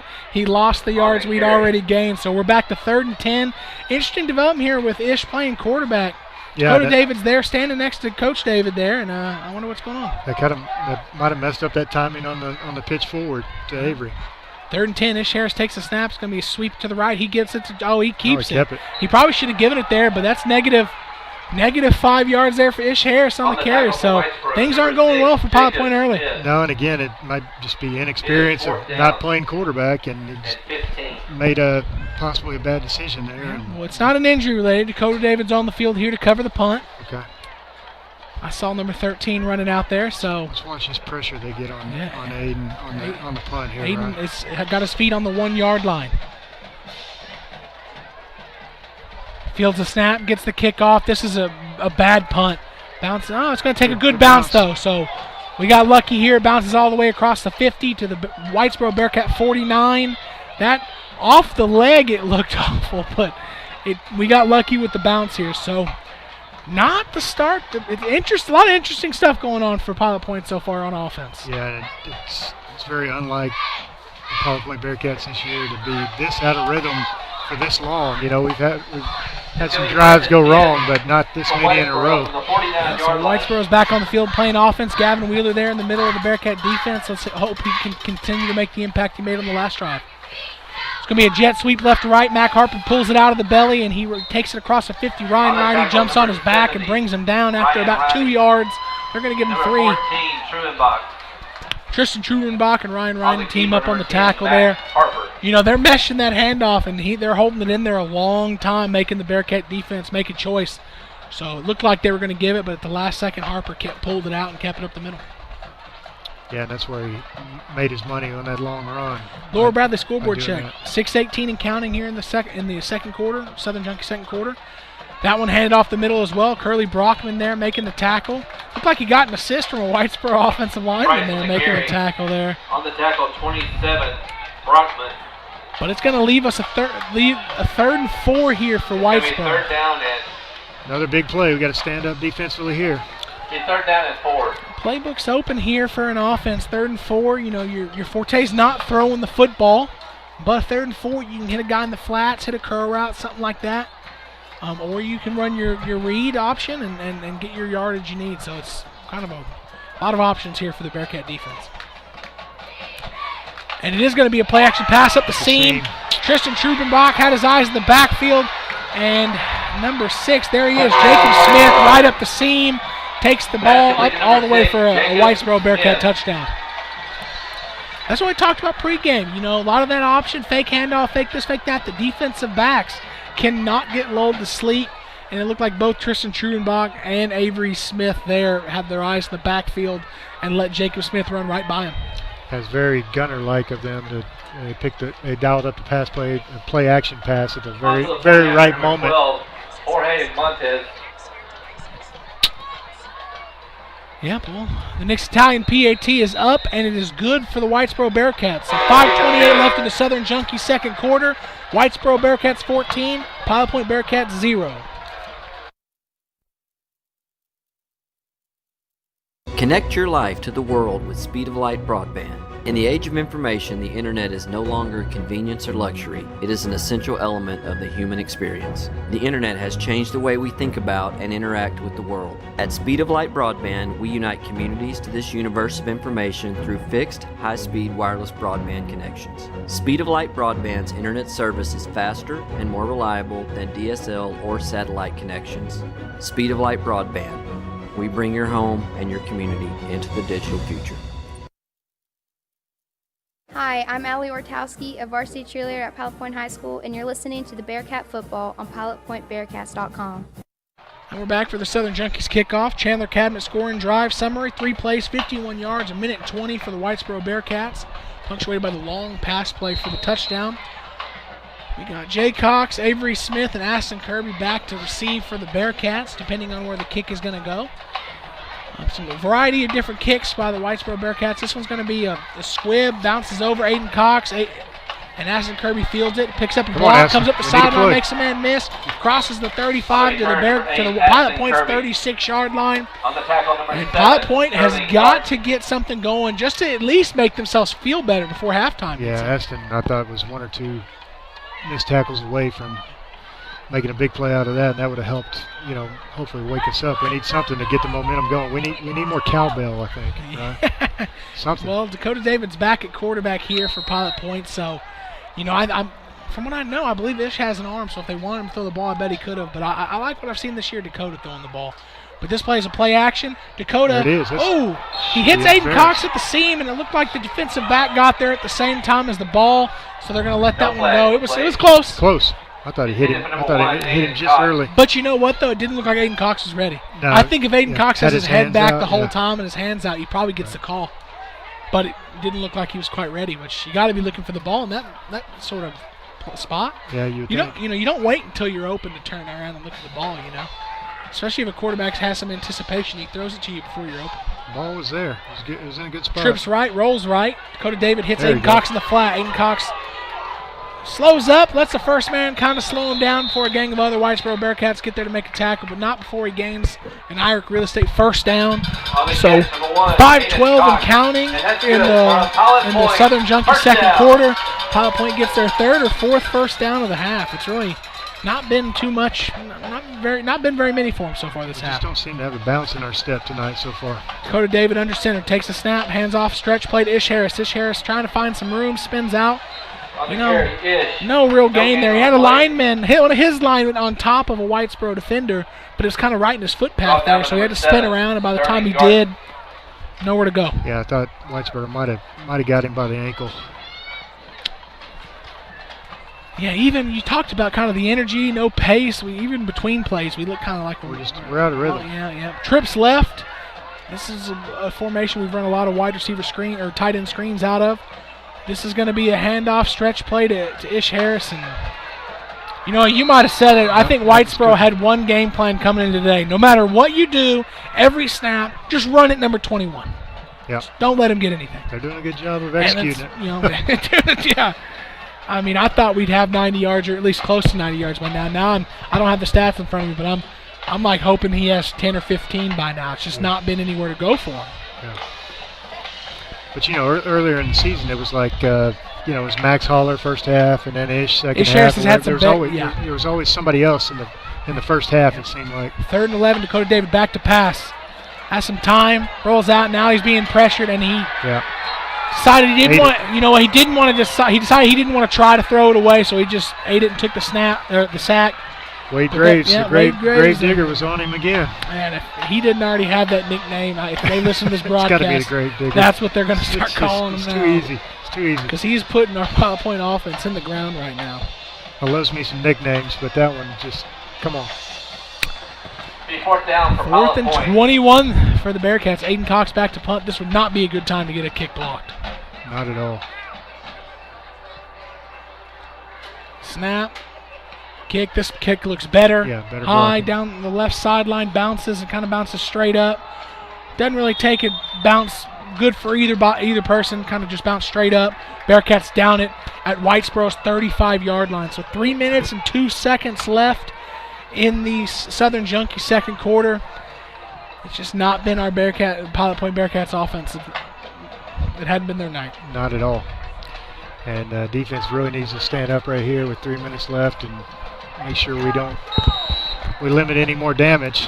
Hopefully make some adjustments at halftime. You know, we've had huge second halves, but you don't want to put yourself so down at halftime that you know. Absolutely not. Oh, great play. And, Mac Harper kind of lucked into keeping that. Curly Brockman Curly came on the blitz, and he hit the running back before. I think that was supposed to be a handoff. He tackled the running back before he could actually take the ball, which allowed Mac Harper to sneak out for 9 yards. Man, Curly Brockman got back there quick. He did. He was back there and disrupting everything. Oh, man, let's get some more of that. Snap, handoff up the middle. Curly Brockman couldn't make the initial tackle. And Jay Cox is going to try to drag the guy down, but not. Oh, he strips it. That's a clean strip. And luckily, Jacob Smith for Whitesboro was able to get on it. But there you go. We saw it. Jay Cox was grabbing him by the jersey and letting him drag him, but long enough for him able to get his hand in there and rip it out. Yeah, it was a nice play by Jay. Too bad we didn't capitalize and get on it. There's an advanced care vet hospital penalty. I'm not entirely sure who it's on. I think I might have saw a Pilot Point Bearcat jump off sides maybe. Oh, they're going to call a face mask on Pilot Point. I was about to say they're tacking it on to the end of the play. So, man, oh man. You know, the Cowboys have done this to where they get out into such a big hold and they come back in a hot and fast. Yeah. But most of the games they haven't been able to finish it because the deficit's been so big. So we can come out and have the second half we've had the last 3 weeks and still, who knows if we can come all the way back, you know. Back to pass, Mac Harper. He looks down, he has it in deep, and Aston Kirby trips. And you know what? Might have called that incidental contact. He didn't bring the receiver down, but he did cause the ball to be overthrown just a little. Might have been fortunate that the receiver didn't just fall down because it would have looked like interference regardless. Aston Kirby fell down, and on the way down, I think he clipped the receiver's cleat. Incidental contact, but because the receiver didn't fall, they didn't throw a flag. Just threw him off rhythm. 2nd and 10 from Pilot Point's 27-yard line. Mac Harper in at quarterback, running back behind him, wing to his left and to right. Takes this snap, hands off up the middle, and immediately wrapped up. Looked like Curly Brockman's getting in there, and I think his man's the dive back because he's tackling him every time pretty quick. Got to give him credit. Curly's getting every ounce that he can out of his body tonight. He's everywhere. Yep, he was jumped on his back, and Tristan Trubenbach helped bring him down. 3rd and 9 for Whitesboro here. It's be a big stop for Pilot Point. This is kind of no man land. This is 4-down territory for sure. Got to watch that play action up the seams again. Or jet sweep left to right. Mac Harper keeps it up the middle. Aiden Cox trips him up by his feet after maybe 2 yards. So it's going to be 4th and 7 for Whitesboro. This is outside of field goal range, inside of the area where you'd punt the ball. And it looks like we're going to get an uppercut granted timeout by the Pilot Point Bearcats with 1:28 left in Junkie second quarter.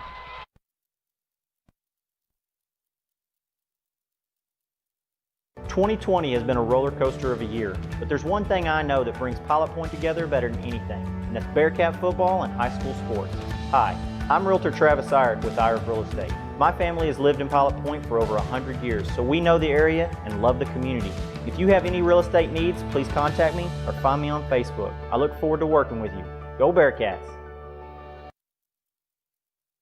I'm number 68, Caleb Holloway, and you're listening to the Bearcat Football on PilotPointBearcats.com. Football earrings. So Whitesboro's coming out 4th and 7 at Pilot Point, 24-yard line. So this would be a spot to kind of take your shot here. It's 4th down. You need at least 7, so you run the play action down the seam again like they ran earlier. No, they line up for field goal. They are. This is going to be, well, I thought it was outside of the kicker's field goal range, but he's going to be at 41 yards. So if their kicker's as good as ours, this is right inside his range. and bid on those items. Ball's going to be placed at the 31-yard line. Timeout coming in for Whitesboro, it looks like. Yep. That's their first Uppercut Granite timeout of the first half. Man, I watched this kicker pregame. They had two kickers, the starter or the backup. This is definitely out of the backup's range. I didn't get to see them kick from distance. But the starter, what I've seen him kick pregame and the extra points he's kicked, he has a leg. He's got a big leg. I don't know if it's 41, but that's a lot to ask. I'm interested in this. You've had some pass play, some passing success. This is a chance for Whitesboro to really step on the neck of Pilot Point. But I guess 3 points would make it a 3-score game here. Yeah, it's still big play here. Let's see if he's got the leg. Well, he's lined up to kick. Pilot Point's not looking like they're really going to rush it. Snap, hold, the kick is up. It is long enough, and it is right through the middle. It might have been good from 47. I mean, that's a boot.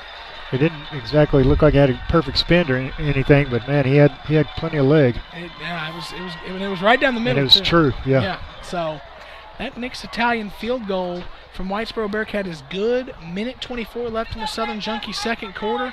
It is Whitesboro 17, Pilot Point 0. And I can tell you, we talked about what some halftimes have been like earlier in the year when Pilot Point wasn't playing to their potential in the first half. But none of those, and not a whole lot of yelling, not a whole lot of this, not a whole lot of that. But the difference between that week and this week, those weeks and this week, is those weeks it didn't seem like it was low energy, low effort. Yeah. It just looked like things weren't clicking and we would find our way, and we always did. Might need some yelling this halftime. This is different. I said earlier, not a whole lot had concerned me with the first halves of a few games earlier in the year. A lot of what I'm seeing right now is a bit concerning. Yeah, it looks like we're sleepwalking up and down the field. Chandler Cabinet scoring drive for Whitesboro. 6 plays, 65 yards, a minute 36 off the clock. 41-yard field goal for Whitesboro. Now, a big kick return would wake us up. You know what? Special teams are always how you get back in a game like this. But here we go. Whitesboro's teed it up to kick it. This is going to be his low line drive squib. Bounced over Aston. He was able to bounce it up and catch it. So now we're going to set up for a return. Nowhere to go. Brought down at our own 26. Minute 21. You only got one timeout. You've done nothing all day. What's the decision to be made here? Looks like we might have had some adjustments up front. Gavin Wheeler hadn't been playing offensive line so far today, but he is in playing right guard. Dak Morgan, who normally plays left guard, doesn't look like he's on the field right now. But some changes up front for the Bearcats. It might be what we need. But Dakota David trips right. Ish Harris to his right. He's rolling out right, looking to pass. Picks up a block by Ish Harris. And he's able to get Aston Kirby up the middle, kind of threw across his body. 8 yards, Aston Kirby makes the catch. And the clock is running. It wasn't a first down, so the Bearcats need to get on the line and get running. It's a good job by Dakota David to extend that play. 2 receivers right, 2 left. Dakota David drops straight back to pass. And, oh, boy, that was risky, but he gets a curl route there. And it was caught, once again, Aston Kirby, and that's an Irish Real Estate first down. Man, if that, from my angle, it looked like it was going to be interception. Yeah, if he didn't put anything on it, it would have. He just had enough. Here we go. Pilot Point got a first down, 47 seconds and counting. They only got one timeout. Trips left. Dakota David back to pass, rolls out left. Draw coming back the opposite way. Whitesboro wasn't fooled by it. 2-yard loss there by Ish Harris. They're still looking for Ish. Pilot Point has taken their third and final Uppercut Granite timeout of the first half. Well, now you have no timeouts, and you're at 2nd and 12, and you're a long way from the end zone. You're 62 yards from the end zone. Yeah, and you would have thought that might have fooled them as far as them not looking for Ish on that play, but it was not to be. They're still game planning for Ish. Well, like you said, when your game plan all week is just go it wherever number 21 goes, it's hard to get caught by surprise, right? Absolutely.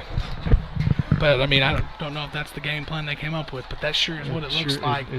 It looks like it. He's had no room to breathe. I mean, they're sending somebody over to the Pilot Point sideline with him every play. I mean, they're not giving him any room. It's been tough so far, but here we go.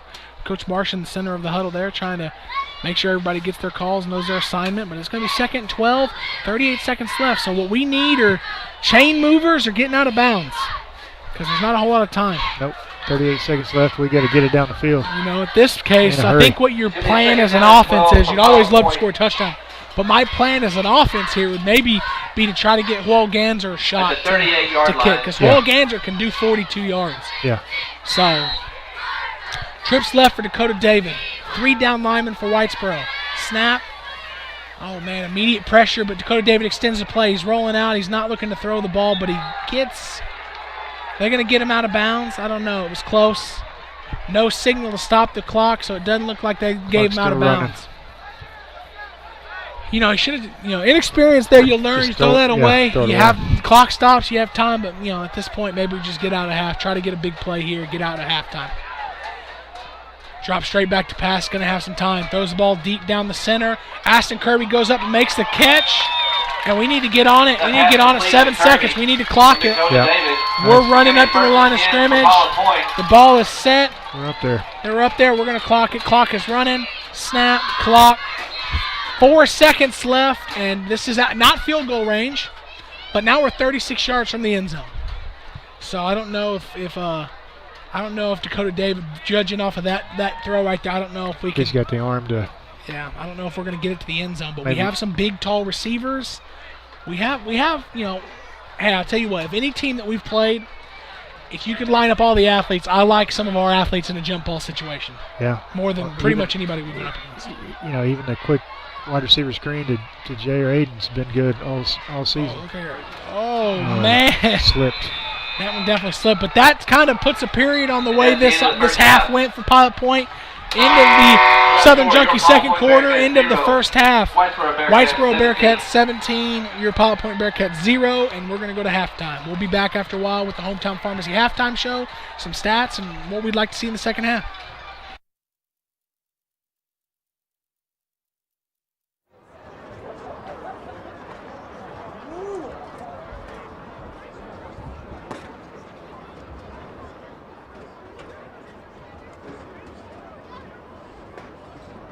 I'm number 68, Caleb Holloway, and you're listening to the Bearcat Football.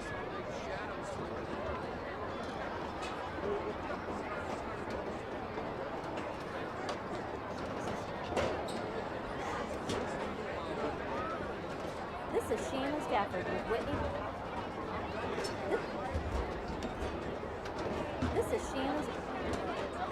This is Shannon Stafford with Whitney Delcourt of IRIC Real Estate. Whitney Delcourt is my real estate professional for all my commercial land and real estate needs. Whitney always demonstrates the highest ethical, moral, and professional integrity. Whitney's impressive market knowledge, her hard-working, customer-focused style, and Whitney's professional service makes Whitney Delcourt the best choice to be your real estate professional. This is Whitney Delcourt with IRIC Real Estate, and I approve this message. And you can find me at pilotpoint.com. In 2014, Uppercut Granite was founded with the mission to provide the highest quality fabrication and installation services to home builders, homeowners, and commercial contractors in the DFW and southern Oklahoma areas. With more than 50 years of combined experience in the countertop fabrication industry, the partners of Uppercut Granite possess the skills and expertise necessary to complete even the most difficult projects. Visit Uppercut Granite showroom at 1235 JC Lane in Pilot Point, Texas, or call 940-765-3525 to schedule an appointment. Go Bearcats! For the best Mexican food experience, visit Uncle Beto's Mexican Restaurant on the corner of Liberty Street and Highway 377 in Pilot Point. Uncle Beto's offers the freshest and most authentic flavors that you can only find in the best Mexican cuisine. Dine in, or if you prefer curbside service, call Uncle Beto's at 940-686-0143 and order your food to go. Be sure to make Uncle Beto's a part of your game night routine, either before the game or up until 10 p.m. on game night. Uncle Beto's is ready to serve all you hungry football fans. Uncle Beto's is a family-owned and operated business proudly supporting the Pilot Point Bearcats. For 25 years, Gary and Tammy Rock, owners of Twin Cities South Trailer Sales, have been providing the equestrian community with high-quality products and services. As the nation's largest volume dealer for Sundowner and Featherlight trailers, Twin Cities South Trailer Sales supports the horse show world by providing award trailers to the APHC and NRHA. So if you're looking for a trailer, whether it's hauling your champion to the next horse show, hauling cattle to the sale, your prize vintage car to the car show, or just about anything you need to move, then give us a call or stop in our store located in Pilot Point, Texas. Tritex Grass is DFW's first choice for landscapers, golf courses, sports venues, as well as residential and commercial clients by providing and installing high-quality turf grasses. Tritex stays on the cutting edge of technology and production in order to provide you with the best new grass varieties to suit the North Texas climate. With farms located throughout the state, Tritex offers multiple types of turf and grass to fit any need. Tritex Grass is the official grass provider for the Texas High School Baseball Coaches Association. Call Tritex now at 888-221-0422 and determine the right turf grass for you.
If you needed brain surgery, would you hire a part-time brain surgeon?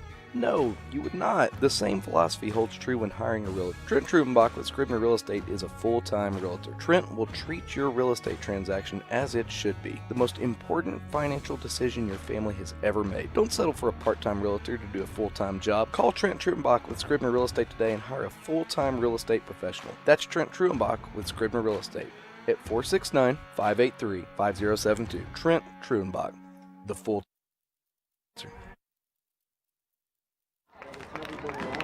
And captains like vehicles.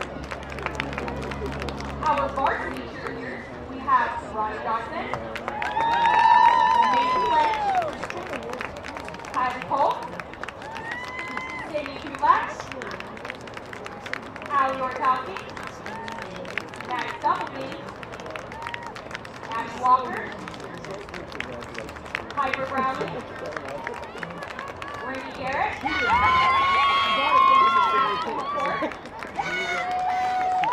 Co-captain, Amy Brown. Co-captain, Kenneth Chandler. And captain, Hope Chin.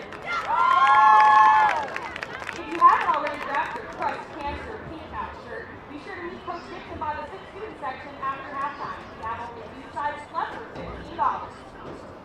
Tonight, the cheerleaders will be performing to Space Jam.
Connect your life to the world with Speed of Light broadband. In the age of information, the internet is no longer a convenience or luxury. It is an essential element of the human experience. The internet has changed the way we think about and interact with the world. At Speed of Light broadband, we unite communities to this universe of information through fixed, high-speed wireless broadband connections. Speed of Light broadband's internet service is faster and more reliable than DSL or satellite connections. Speed of Light broadband. We bring your home and your community into the digital future. Hellsville Barbershop and Salon and Southern Junkies has been home of the Bearcats since 1973. Whether you are looking for a classic crew cut or the perfect game day outfit, we have you covered. We carry a few fan favorite brands including Hey Dude Shoes, Judy Blue Jeans, Z Supply Clothing, and Orleans Candle Company. Come check us out on the north side of the square in downtown Pilot Point or online at www.southernjunkies.com, and that is junkies with a Z. And don't forget, go Bearcats! Tullis and Kian Ware. Color Bar Card Member of the Week is Lexi Booker. Senior Member of the Week is Austin Thompson.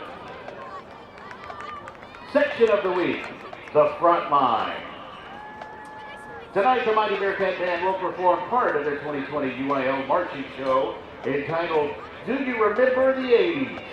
Which includes music from Living on a Prayer by Bon Jovi, Beat It by Michael Jackson, and Africa by Toto, with featured soloists Garrett Nesbitt on trombone and Jorge Nunez on saxophone.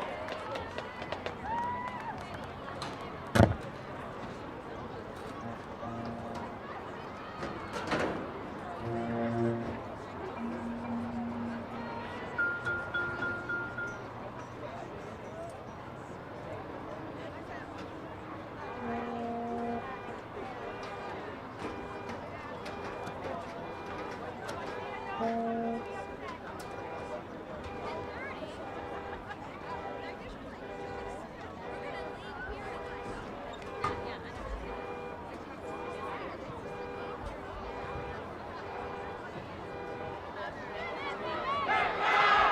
majors, you may now take the field for tonight's halftime entertainment.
Ladies and gentlemen, the spirit of Pilot Point, the mighty Bearcats.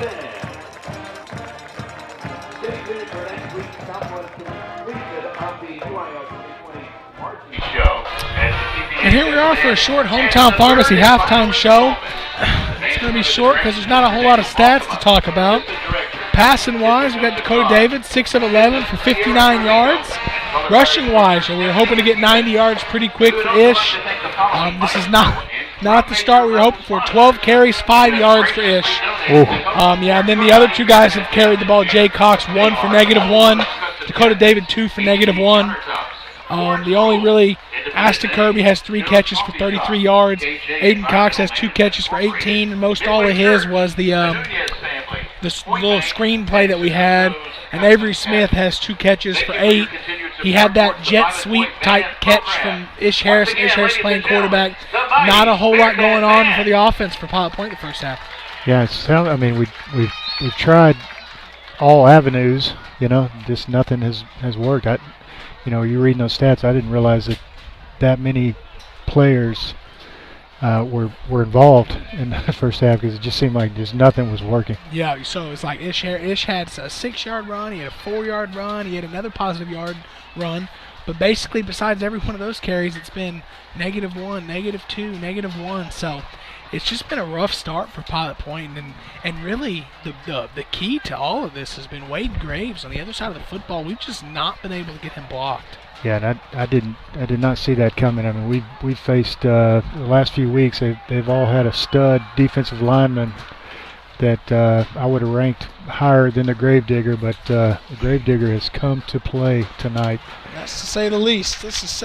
So, got a lot of searching to do at halftime. I was told a story at halftime that this same game last year in Whitesboro started off in a very similar manner, just a half of football that was not one that we'd be proud of. Coach David took him out at halftime and made him spend all of halftime doing hitting drills, and then they come out for the second half and turn this into a blowout. So, I didn't hear the whistle, I didn't see any hitting drills, but let's hope they come out with the same sort of intensity they've come out with the last 3 weeks in the second half, and they did in the same game last year. Yeah, well, I know we've praised this coaching staff the last couple of weeks for the halftime adjustments, right? Man, they've got their hands full. I mean, it's not even just adjustments; it's energy level. Our energy. It just seems like we're walking dead out here tonight, in the first half at least. Yeah, and it just, I don't know. I don't know. I wasn't around practice, didn't ask practice, but just the execution-wise, maybe it seems like, you can't get into these traps, but maybe the team they saw on the schedule all week. We're playing a 1-5 team. This is a team that we've grown up beating up on. We're going to come out and take care of business and not have to throw everything we have at them. And Whitesboro has come out to play ball, and it's not been the case. Yeah. Because we have not looked like the more physical team. We haven't looked like the more skilled team, and this doesn't look like the same team I've seen the last 6 weeks. Even in the loss to Gunner, we had a lot to be proud of. And actually, Gunner was the 3rd game of the year. That might have been the performance I was proudest of because it was the best team they played, and they played their hearts out. Exactly. This is not the team we've seen the last 6 weeks. No, not at all. Who knows what's going on, but mentally we're not there. Physically we're not there in the first half. But, again, we have executed well the last couple of second halves. I don't see a lot of energy coming out of going into the tunnel right now, but hopefully we'll get this thing going in the right direction in the second half. Yeah. Well, we're gonna. I think. What would you like to see the offense try to do? What would you come out in the second half? You're Coach Peacock. You're calling some plays. What are you going to try to do early? Well, honestly, they've game planned so well for Ish. I'd probably do a little play action, maybe try to get something going down the field. I think we just need some big play to get the momentum going, the momentum shifted in the right direction, and then everybody will feed off of that. I don't really care where it comes from, but look who's warming up right here, though. I don't know. Well, he's number 12. He looks good. He looks good right there. Max is in uniform tonight. I've been told pregame he's out. He's not playing. This is just one of those, he's throwing a good ball on the sideline. Yeah, he is. He got my hopes up. I think he got tired of wearing the walking boot and jeans, so at least let him put a helmet on. He looks healthy. Yeah, but no, we're not going to see him tonight. But yeah, I'm kind of on the same page as you. We have, there's no doubt with Max Haltrout, our biggest playmaker is Ish Harris. Yeah. But we have other playmakers. Yeah. So we've seen the tunnel screen. It was very successful. Aiden Cox, the first time we ran it. Wade Graves did a very good job of blowing the second time up. But, one thing I love about some of our receivers this year is a lot of these wide receiver screens we've seen good blocking by receivers down the field. Maybe we get the ball out into the flats on some screens, and we get some blocking by Aston Kirby, blocking by Jay Cox, Avery Smith, get them involved in that aspect, and put the ball in some of these guys' hands on the edge, and that'll make some plays. Yeah, we do have a lot of playmakers to choose from. So looks like the sign is upside down. Of course it is. Yep. That's just how tonight has went. 2020 at its best tonight, but the sign, good sentiment here, it says tackle cancer. We are in October, which is Breast Cancer Awareness Month. Yes, sir. I forgot about that. That is, we all know somebody that has fought it. My sister-in-law Diane just got cleared actually, so she got great news. Jessica, my dad's wife, just beat breast cancer a year or two ago. I think she's been a year in remission. So it's affected. Everybody knows somebody where it's been affected. So. October Breast Cancer Awareness, we used to always do something little for that month, whether it was pink spat on the cleats or something. Yep. But, signs upside down. Hopefully that's not a sign. Bad omen. Yeah, that's not a bad omen for the second half. But we're coming out, and we're going to have the opportunity to start with the ball. I'd love to see us start and put the ball in some playmakers' hands. Just make some big plays, get going in the right direction, and we've got to, got to expect that Whitesboro is going to continue to act like this is their Super Bowl. I wonder if we're going to see any changes up front, because Dak Morgan, the normal left guard, there on that last drive, I saw he wasn't on the field for that. Troy Tencher played center last week in place of Caleb Holloway. Caleb Holloway's back, but I felt like Troy Tencher did a really good job of holding up.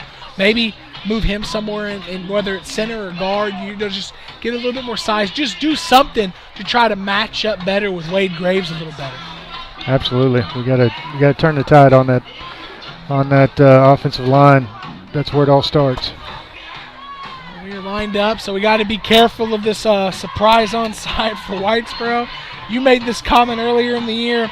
I don't know if it's really a surprise when they fake it every time. Right. That's just bad on you if you get surprised. Because it's but every one of his kicks have been low line drive squib kicks. Yeah, and it's been pretty effective, and here's another There it one. is. It's going to bounce to Aston Kirby. He's going to feel that this is going to be a good chance for a return.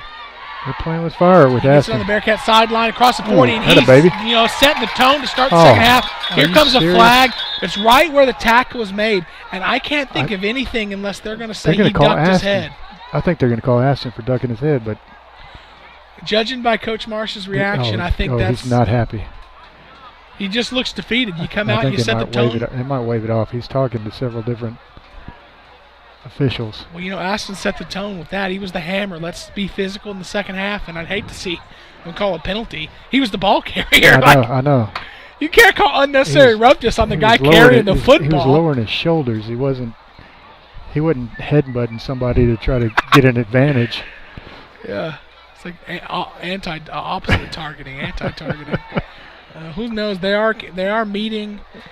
I don't know what they're going to do. I think that would be just a really unfortunate call. Yeah, they're going to go with it. Unbelievable. Wow. Unbelievable. The ball carrier got called for targeting. The ball carrier was just too physical on the return. This is what it's hard for me to watch college football because of that rule nowadays. The guy making the tackle is not a defenseless player. I mean, he's trying to make the tackle. Wow. That's you know what, the field judge hadn't had a chance to do much today, so he felt like he needed to get involved. I guess so. Yeah, that's unbelievable. And that, once again, Aston Kirby on the Aston's season always, can't catch a break. He's always on the wrong end of it. Yeah, are we surprised? Unbelievable. As soon as I saw the flag, that's what I thought. I was like, oh Lord, they're calling Aston for something. Trips right. Dakota David in the shotgun. Ish Harris to his right. Aiden Cox down on the left sideline all alone. And it's going to busted play. Look, jeez Louise, man. Dakota David catch a snap, immediately looked at Aiden Cox. Aiden Cox didn't look back at him, and then Dakota David just had to tuck it and run up the middle. I don't know who that was on. Yeah, it looked like he wanted, like you said, he wanted to give it to Aiden quick on the quick screen, but Aiden was running downfield, was not ready for the ball. Bad start for the Bearcats there. 0 yards on first down. 2nd and 10. Their own 26-yard line. Empty backfield. Dakota David back to pass. Has some time. Looks like it's going to be a tunnel screen. Poorly thrown football. Intercepted. And Ish Harris is going to make the tackle. Drag him down inside the 1. That was the opposite of what we were looking for. It's just gone from bad to worst. Yeah. Wasn't a sharply thrown football. Wasn't a sharply designed run play. I'm not going to say the play design because we've been running these plays all year and they've been successful. It just wasn't executed. Yeah, that was 23 Devin Price for Whitesboro, just right into his hands and almost took it to the house. He got him at the 1. Here comes Mac Harper. This is going to be Whitesboro's first snap under center, so let's see if they got a good exchange here. And it looked like they're going to just try to do a quarterback dive up the middle, and he doesn't get in. So the Bearcat defense holds tight there. That's very interesting to see a team who never takes snap under center decide at the 1 yard line, let's get under center and take the snap. It's always shady, right? It's like the last place that I'm going to be trying to do that. But the one thing they could wake us up is a Twin City turnover. Scoop and score. Twin City turnover would be great. Man. Just be what the doctor ordered, but man, that's asking for a lot. Yep. Well, here we go, breaking the huddle, coming down quick. Once again, Mac Harper under center. He's going to have 2 guys behind him. They're just there to push. And you know what? I don't think he got it. I guess he rolled in on second effort. Didn't look like he had any momentum. I thought they were going to blow it dead. But the Whites still held the formation there. He was under center, and right behind him he had 2 fullbacks, and those fullbacks, their only job was to push the quarterback. So it's kind of, it's not an unfair advantage, but it was drawn up that way. Yeah. They swing the gate, and they're going to try to make this a 24-point game here very early in the third quarter.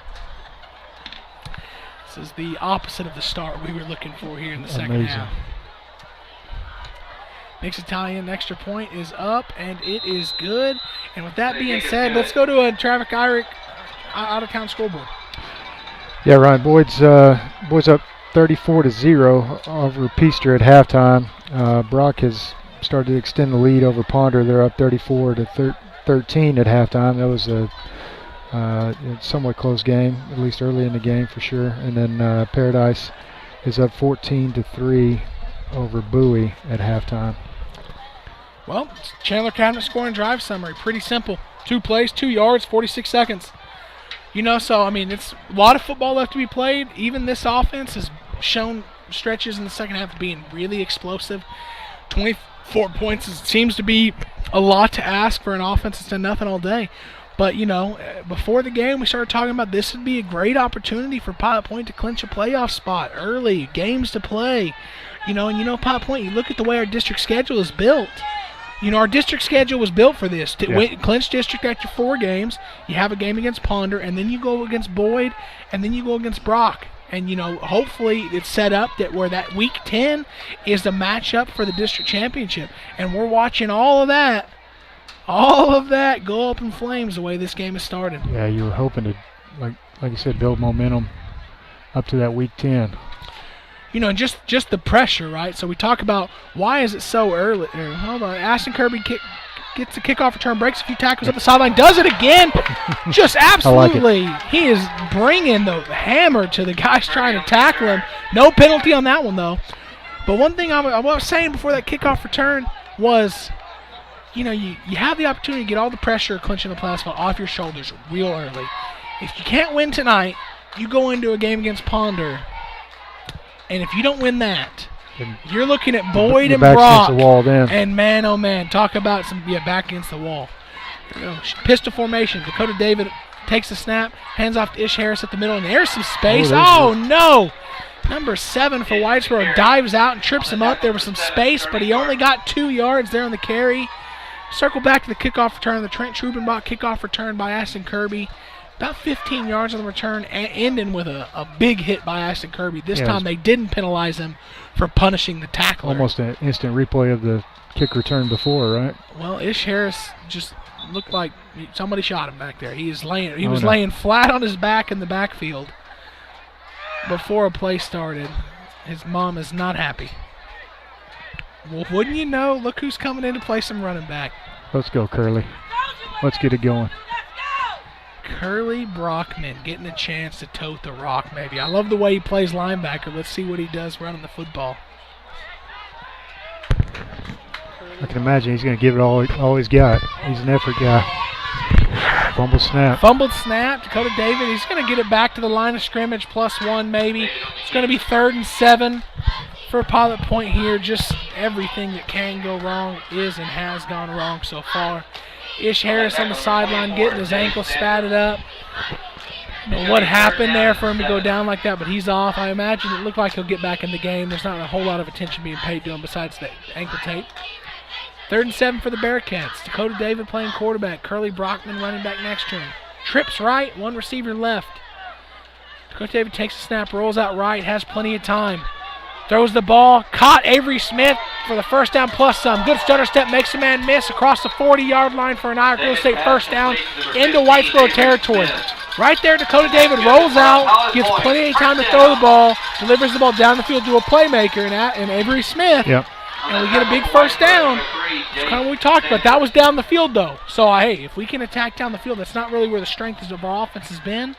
But, anything to get the ball in playmakers' hands is what we need to be doing right now. I'll take it.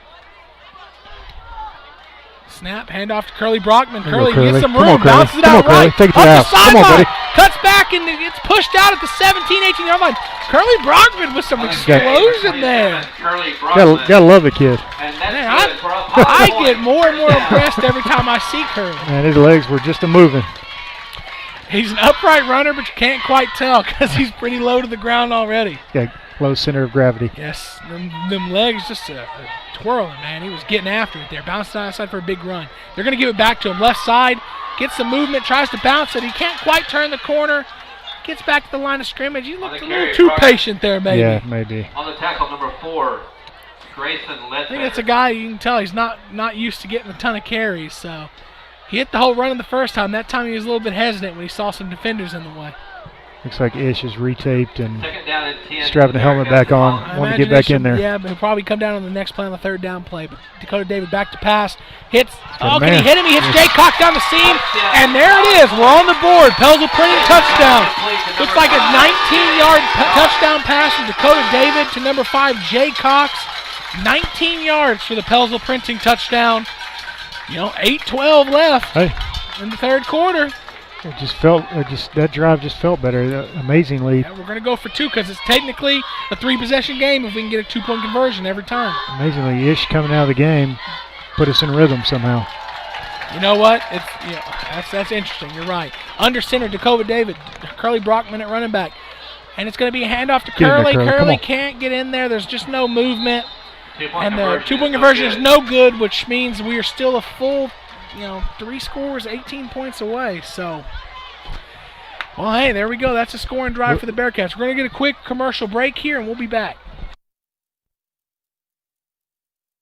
For 25 years, Gary and Tammy Rock, owners of Twin Cities South Trailer Sales, have been providing the equestrian community with high-quality products and services.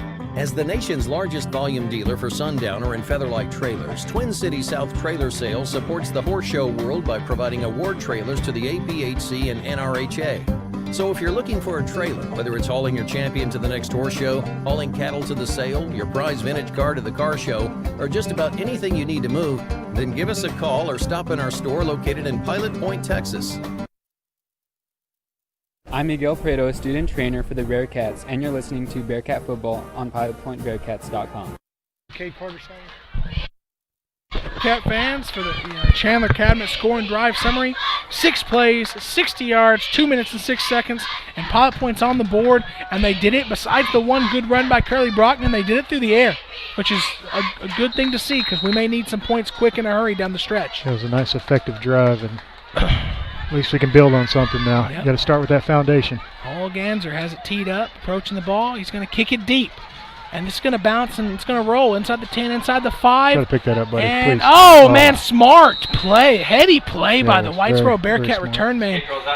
Pilot Point was covering the kick. They were getting down there. Some guys, especially high schoolers, going to feel the pressure to pick that up. He lets it roll out of bounds at the 2-yard line, untouched, which means that's a penalty. It's going to come all the way out to probably, I think, the 30, 35-yard line. Yeah, that's Devin Price, the same guy that had near pick 6. He had the pick that took him down to the 1-yard line, so he's having a heck of a game. So, good decisions. You know what? That's a heady play because if he picks that up, there's no way he gets the ball even to the 10-yard line. No way. So instead, he lets it roll out, and now Whitesboro's going to get the ball 1st and 10 at their own 30. So, man, we're talking maybe 25 yards of field position by letting that ball roll out of bounds there. Even formation for Whitesboro. 2 receivers right, 2 left. Motion left to right. Snap. Handoff up the middle. Spins out of the first tackle. Curley couldn't quite bring the man down, but the Bearcat defense recovers, only allows 2 yards on the play. Good solid technique and good assignment defense right there On the tackle for the Bearcats. Ryan Riney finishes it off. Curly Brockman was there, kind of forced the man to spin inside. Ryan Riney cleans it up. 2nd and 8 for Whitesboro. Empty backfield. I'm sure they're going to motion somebody back in. And they do. Motion right to left. Snap, jet sweep action, hands it off, gets to the outside, and Jay Cox is going to wrap him up and bring him down. I believe that was Tristan Trubenbach there who kind of made the runner make a decision in or out. Yeah, it looked like it was. And he decided to go out, but him deciding to go out made him go around Trubenbach, which allowed Jay Cox to get there and make a tackle. 3rd and 7 here for the Bearcats. It's going to be 3rd down and 7 for Whitesboro. Tristan's jersey's kind of mangled up in front. It's hard to tell if that's him, but yeah, he's playing outside linebacker on that right side, number 14. Here we go, Whitesboro 3rd and 7. It's a huge play right here, huge down. Mac Harper in the backfield, motion right to left, jet sweep action. He keeps it, and there's nowhere to go. A gang of Pilot Point defenders there. The first man there was Gavin Wheeler. Gavin Wheeler doesn't make the tackle, but he causes the chaos. And you have Ryan Riney, Jay Cox, or Aiden Cox, Curly Brockman. They finish it off, and they're forcing a punt. And, here we go. Stacking good defense on top of offense. You score a touchdown, you force a punt, you score a touchdown. Next thing you know, you're in a football game. Yep. Aston Kirby back deep to kick the punt, or catch the punt. Got to respect the rugby punter here. I was just about to say that. Aston Kirby back for the Trent Trubenbach punt return. Oh, it's going to be just a straight-up punt down the middle, and it's going to be away from Aston. Aston's not going to be able to get there, so the ball's just going to roll inside the 30 down to the 27-yard line of Pilot Point. So, hey, great punt there. This special teams, Whitesboro Bearcats special teams has been pretty good tonight. Yeah, they have, and like I said in the pregame, they gave up a huge kickoff return to Brock. They kind of opened the floodgates last week. They have not given us much of anything on special teams this week. So referees give us an extra yard. Pilot Point's going to get the ball 1st and 10 at their own 28. Dakota David in at quarterback. Ish Harris is back in at running back. We have trips to Dakota David's left. Cade Carter's up on the far side now at wide receiver. It's going to be a stretch play to the right. Ish Harris spins out of a first tackle. He's going to get. They're only going to give him 1 yard on the play. I thought he got at least to the 30, but they're going to give him 1 yard. Nowhere to go for Ish tonight. No, not at all. It looked like he was expecting more contact than he got on that play. When you get, it may not be in the playbook, but when you're getting beat in between the tackles so bad, you can hit your running back like Ish out in swing routes, different screen plays. But this one, we're going to try to give it to him right at the middle, and that looked like early season Ish there. He gets the ball, sticks his head down, and just tries to make way. Yeah. And he does. 1, 2, 3 yards there, so it's going to be 3rd and 6 for Pilot Point here. Big 3rd down coming up here for the Pilot Point Bearcats. We need to convert this. Yep, Avery Smith down here on the Bearcats sideline at receiver. They have Jay Cox coming to join them. Aiden Cox also down here on Dakota David's left. Caden Carter's going to be the lone receiver on the far side. Ish Harris next to Dakota David. Snap, roll out left. And Jay Cox has caught the ball in the flat, and it's going to be more than enough for Travis Irick Real Estate first down. So, hey, moving the pocket, getting some protection, moving the chains. Good throw, good catch, good execution on that play. Yeah, a couple guys in the same area, but ultimately caught for a Bearcat first down. And we're going to have the ball at our own 39-yard line. Having some success through the air here. 2 receivers left, 1 right. Ish Harris next to Dakota David. Takes a snap, Gives it to him up the middle again. Hit immediately, but he's going to drag a defender for 2 yards. Yeah, and that's Sterling Garden, number 7, linebacker. And he's been in on a lot of tackles in this game. He's played a good game at linebacker. Hadn't seen this all year where defensive line is getting the best of our offensive line for 2.5 quarters so far. We haven't seen that this year. No, we were worried about last week with all the guys playing out of position, but it's this week. Jet sweep to Jay Cox from left to right. He makes a man miss. He gets up, and he's going to get close to the line again for a first down. We're going to have 3rd and 2. That's manageable. 3rd and 2. Now, we haven't had a whole 3rd and 2 seems like a 3rd and long with the way we've been trying to run the ball today, but it does. You know, I'd take 3rd and 2 over 3rd and long. So here we go. You almost think that an inside run is not in the playbook here, the way we've been stuffed up the middle. I tend to agree with you. Roll them out and get Dakota David some options. 2 receivers right, 1 left. Ish Harris in the backfield. It's going to be a handoff to Ish Harris, who's met. And Ish Harris is just pure kind of physicality. He's going to get him the first down. That's another Irish Real Estate first down for the Bearcats. Swapping out offensive lineman Dak Morgan is going to come back into the game. Speaking of offensive linemen for the Bearcats, we got Dak Morgan at left guard, Aaron Stripmatter at left tackle. Looks like Caleb Holloway still playing center. Got number 77, Jacob Scott, playing right guard. Number 72, Colin Haynes, looks like he's playing right tackle. Handoff to Ish Harris, right side, kind of between the tackles, and it's going to be 2 yards for Ish Harris there. Been tough sledding for Ish all night. I want to see him break one, though. Second and 8 for the Bearcats. We're moving the ball slowly, but we're moving the ball. We need points. That's what we need. 2 receivers left, 1 right. Rolled out left for Dakota David. Oh, man. He's trying to hit Aiden Cox in the flat. There was a defensive back in between them, and luckily it was a kind of a poorly thrown football, which means it was incomplete. Yeah, they had that played well. Almost could have been a pick. Let's go to a quick Travis Irick scoreboard real quick. Yeah, Paradise is up 20-3 on Bowie. Brock is up 34-13 still, and Boyd is up 34-0 over Peaster. So that's your District 4 update. Laura Bradley scoreboard check. 2:55 left in the 3rd quarter. 24-6 Whitesboro. Dakota David back to pass. Aiden Cox. Oh man, Aiden Cox on a crossing route.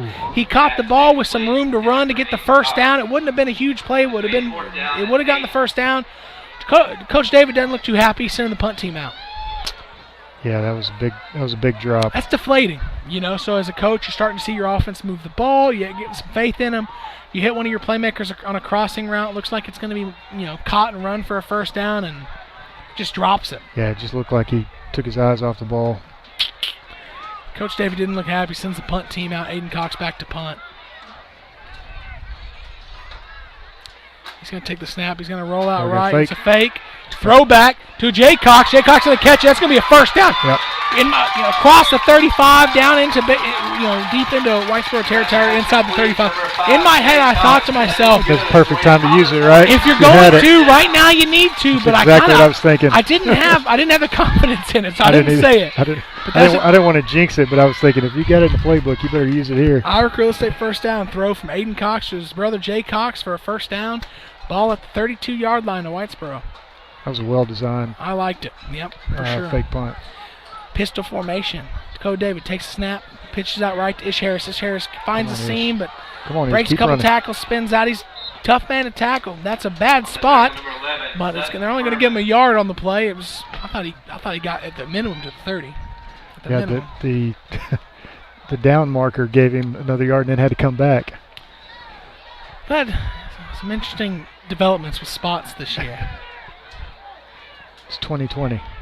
Welcome 2020, Ryan. Oh my goodness. I've never said this before, but a false start is going to bail the Bearcats out. Man, this just seems to be. Yeah. Ish Harris is coming out of the game for Curley. The coaches are just. You can see the frustration. It's just simple stuff, it seems like. Just not getting formations right. Not executing. It's like we hadn't played football like this is the first game of the year. Yep. Well, Dakota David takes a low snap, but he fields it. He rolls out left. He has a man in the flat. He hits Jay Cox in the flat. Jay Cox picks up a block from Avery Smith, crosses the 25 into Whitesboro territory. So I don't know if it's going to be enough for a first down, but it's going to be close.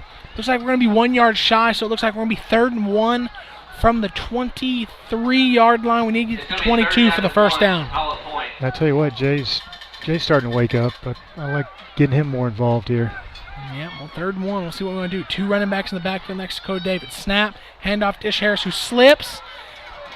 They're going to say he kept his feet, and he's going to get inside the 21 for a Irish Real Estate first down. I couldn't see it because it happened so quick. He slipped. A lot of those times your knee just touches just because. Incidental. Yeah, but it didn't look like that it did there. Injury timeout for Whitesboro, so we're going to step away for a quick commercial break.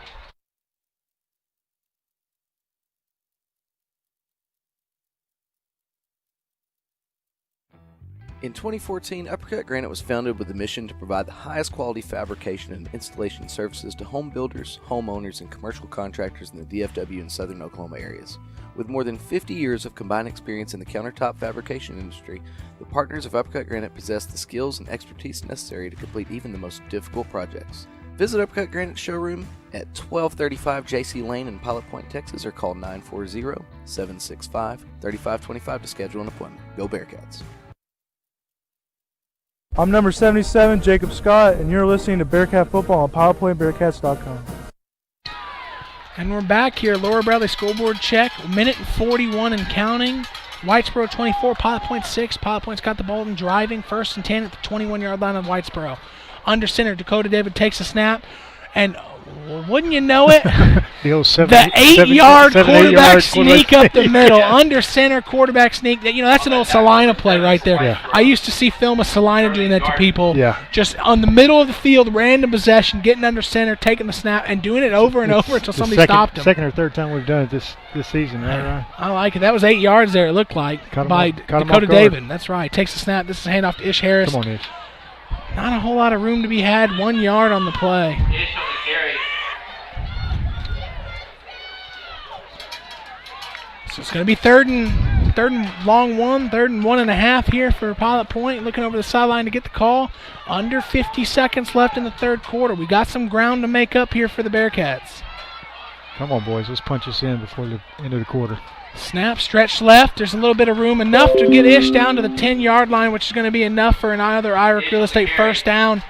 And that's good for a Pilot Point first down. Ish is slow to get up.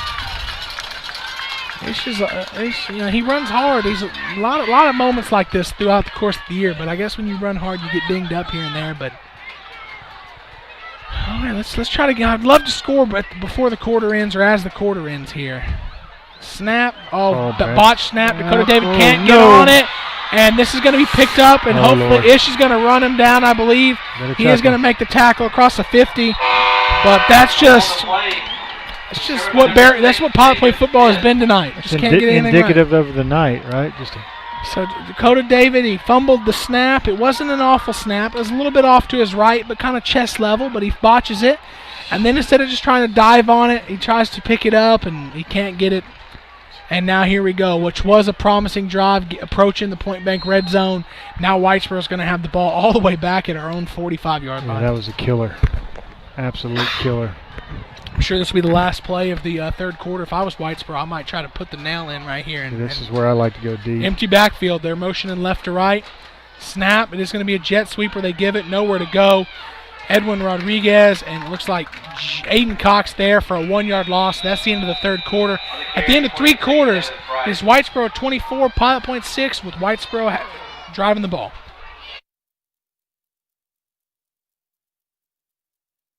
This is Shannon Stafford with Whitney Delcourt of Irick Real Estate. Whitney Delcourt is my real estate professional for all my commercial land and real estate needs. Whitney always demonstrates the highest ethical, moral, and professional integrity.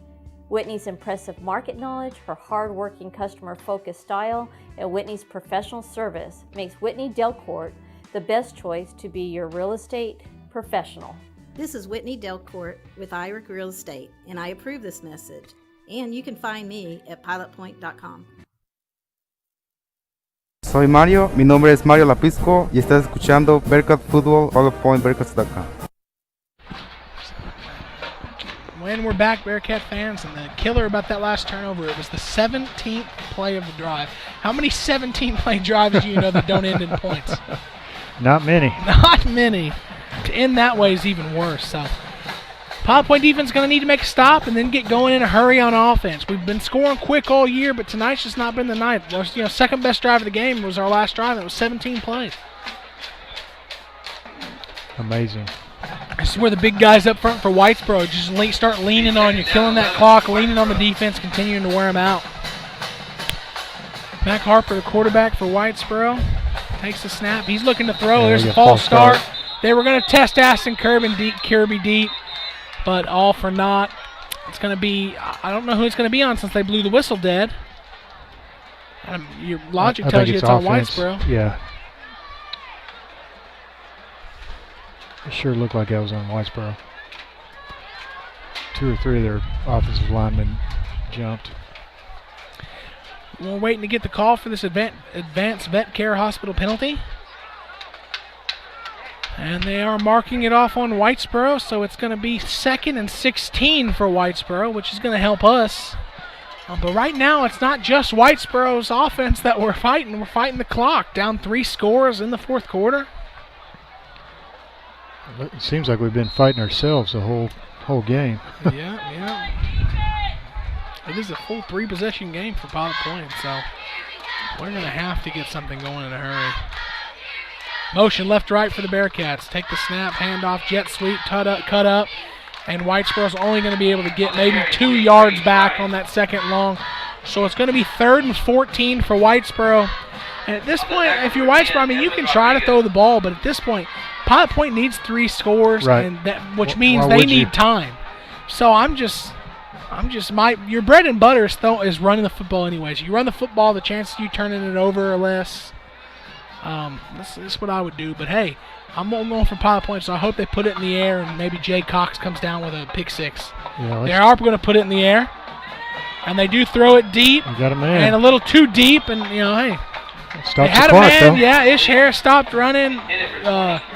Number 7, new addition to the Bearcat roster, Tyler Cavase, safety, hadn't gotten over there yet. Yeah. Luckily, the ball was overthrown because, Ish Harris on offense, as hard as he plays, I've seen that a few times this year on defense where kind of takes the play off. The guy runs right by him there, so. Got to be careful with Mac that. Harper, too much arm there.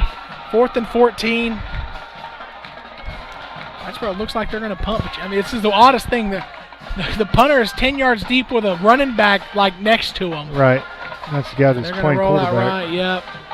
Rugby style punt. This is a great punt. Aston Kirby fields at the 15. First man miss. Come on, Aston. We need He's a big play right here. Getting the Bearcat sideline. Can't quite get it all the way.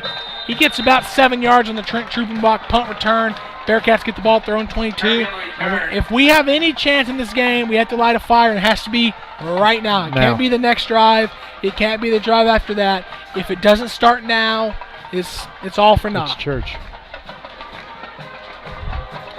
I'd like to see some senior leaders here step up and not necessarily get mad and start yelling and pointing fingers, but start, getting with everybody and letting them know this game's not over. We can do this. Dakota David hands off to Ish Harris up the middle. Ish Harris makes first man miss. Breaks the second tackle. Ducks his head, runs the safety over. He's going to get 12 yards for Ish Harris. Irish Real Estate first down. Tough run. And he's slow to get up. Let's get up and get moving. We need some tempo here on offense. Looking over to get the call. 2 receivers left, 2 to the right. Dakota David in the backfield. Aston Kirby and Avery Smith to his right. Drops the snap. He does get on this one. And he's going to throw the ball. And he hits Avery Smith. First man can't bring him down, but he's going to get. Keep going, Avery. Keep pushing the pile. We're ultimately going to get 9 yards, 9.5 yards with some pile pushing there. Depending on the spot, I don't think it's enough for a first down yet. 9 yards, a 2nd and 1, and we're moving the ball some here. Another snap, though, that wasn't fielded by Dakota David. Yeah, another issue with the snap there, but we recovered that one. Trips left. Dakota David motion, left to right. Snap, jet sweep, Jay Cox. Ooh, tripped up in backfield. I don't know exactly what Ish was trying to do there. He couldn't make the block, and his man makes the tackle, so it's just not a solid effort all the way around. Exactly. Number 24, Jay Sanders, was in our backfield, and Ish missed the block and upended Jay before he got going. Yep, here we go. That was a 1 yard loss, so it's 3rd and 2. Snap back to pass Dakota David, looking left. Pressured, he's going to scramble. He's going to pick up the first down to the 45, which is enough for the Irish Real Estate first down.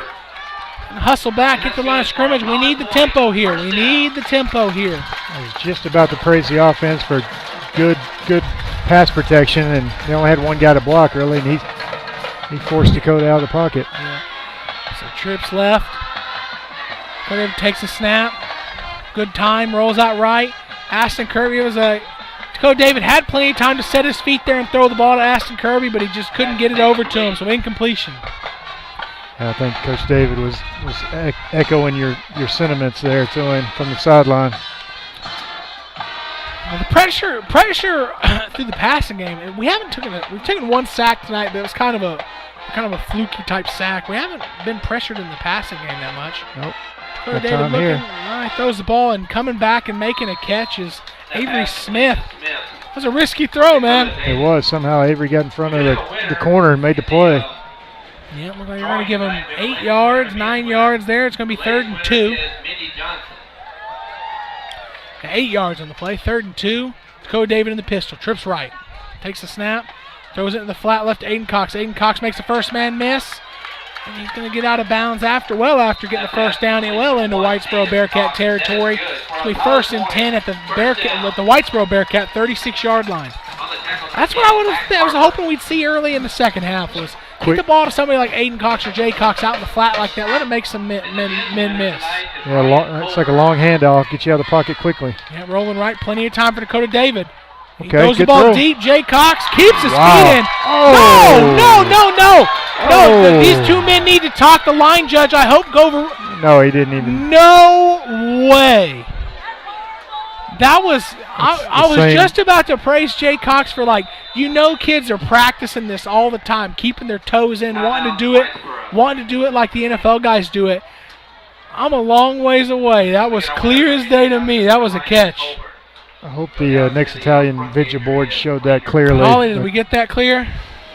Did we get the catch clear? Yeah, I'd like to go back and watch on the next Italian video camera right there. And that's the same guy that called a penalty on Aston. So hey, man, these refs get bored too. Wow. That was absurd. It looked like he made up his mind too early. He didn't. Looked like the line judge. I thought the line judge was coming up, shaking his head, but I don't think it's the line judge's spot to overrule. I think the guy who made the call, it's his ultimate call. I don't think the line judge agreed with him. Exactly. Now. Line judge come running up, shaking his head, yes. They're still talking it over, but it's all for naught. Well, Aston Kirby, originally when Dakota David threw the ball, I thought it was maybe a poor decision because Aston Kirby was standing wide open in the curl. Yeah. But after the ball got let loose, you see Jay Cox open. So it was a good decision to throw the ball. It was a well-thrown ball. Jay Cox did a great job making sure his feet were in. I can't wait to go back and view that. It was a pretty poor call there. Trips right. Roll out right. Dakota David picks up some good blocking. He hits Jay Cox in the flat. Right, Jay Cox cuts out left side, makes it. Oh, can't make a miss, but it looks like it's spotted for another Irish Real Estate third down at the Whitesboro 26. For a Pilot Point first down. Yeah. So, we talked about we're moving the ball. We are using some tempo, but we need some more of these 1 minute, 2 minute scoring drives. We need a quick hitter for sure. Trips right, roll out right. Plenty of time to throw the football. He delivers it, caught Avery Smith, stutter steps. Ultimately, he's tackled, but after about 8 yards there to Avery Smith. Number 50 for Whitesboro, Jacob Castillo. We're out now in the Point Bank red zone. This might be the first time the Pilot Point Bearcats have been in the red zone all night because their one touchdown was a big play. Seems that way. Here we go. Trips left, throwing. Look like we want to throw a fade. We're going to throw a fade. Open man. Cox high points it. He comes down with it. No, oh my gosh. Oh. Sure looked like he caught it on the second effort. I thought the ball landed on him. I thought the ball landed on him. I did too.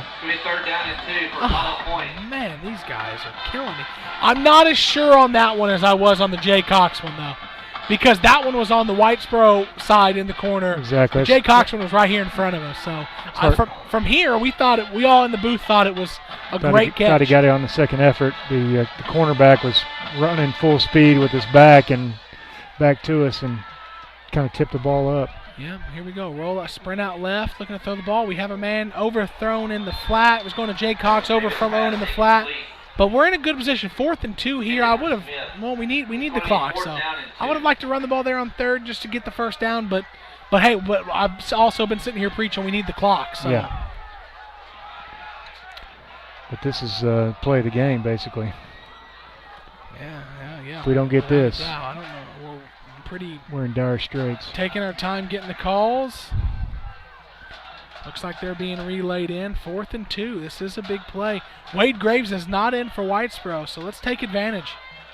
And we're going to throw the football. And it's got a man going to the end zone. Oh, and it's knocked loose. Just lodged it. Yeah, Avery Smith had it in his hands. And it looked like number 5 for Whitesboro, Major Ledbetter.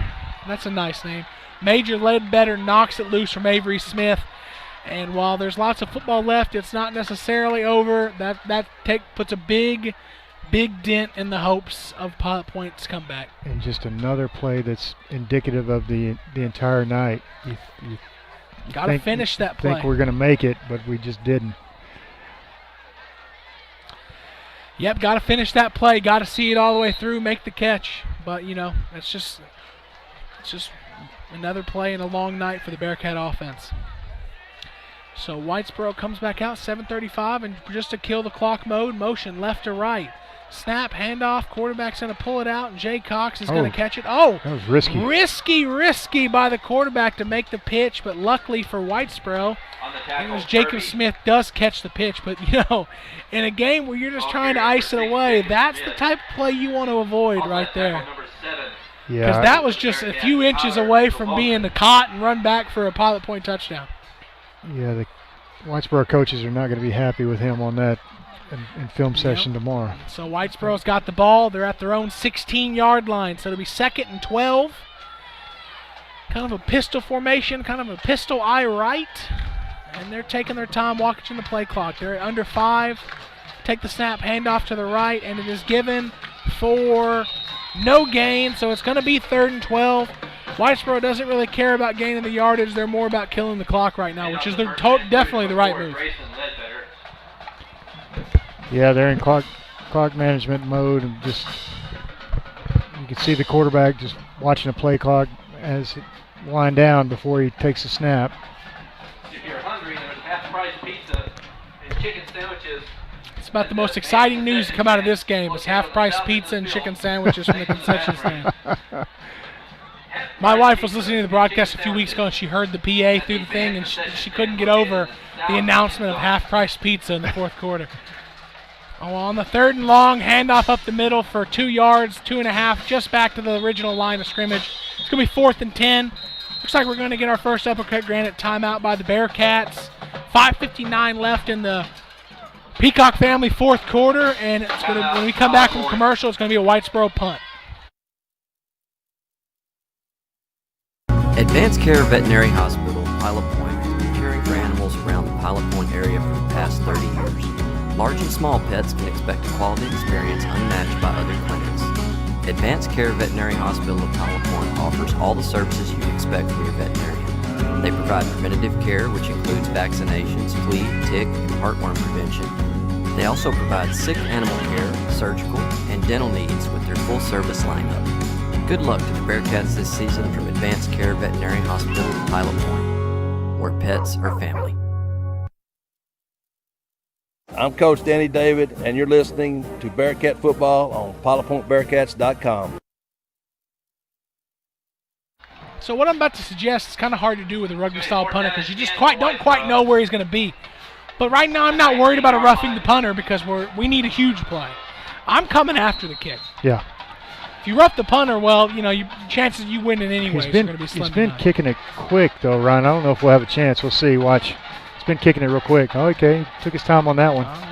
See, I think if we, good punt, right sideline bounces. Bearcats, Pilot Point's going to get the ball in Whitesboro territory. But you know what? We pressured it there and we weren't even bringing much. So like I said, that's the trouble with the rugby style punters. You don't know exactly where he's going to be. But man, you need a big play. Put Aiden on one side, Jay on the other side, and with their length, just try to block that thing and take it to the house. Absolutely. First down and 10 for the Pilot Point Bearcats from the 43-yard line. Pilot Point, 43 yards from a score. That's what they need. They need it in a hurry. They need it in a minute, 2 minutes or less. We need a quick hitter. They need. Yep. Roll out right. Dakota David with some time. He hits Avery Smith. Avery Smith's going to make this catch at the 35-yard line, and we need to get back on the line of scrimmage. It's not quite enough for a first down, but good movement. Uncle Bach on the tackle. 3rd and 2, and you can see the players here. We need tempo. We need urgency, and we're just not showing it. Snap, roll out left. Ish picks up a block, gives Dakota David time to throw the ball, and he does, and it's a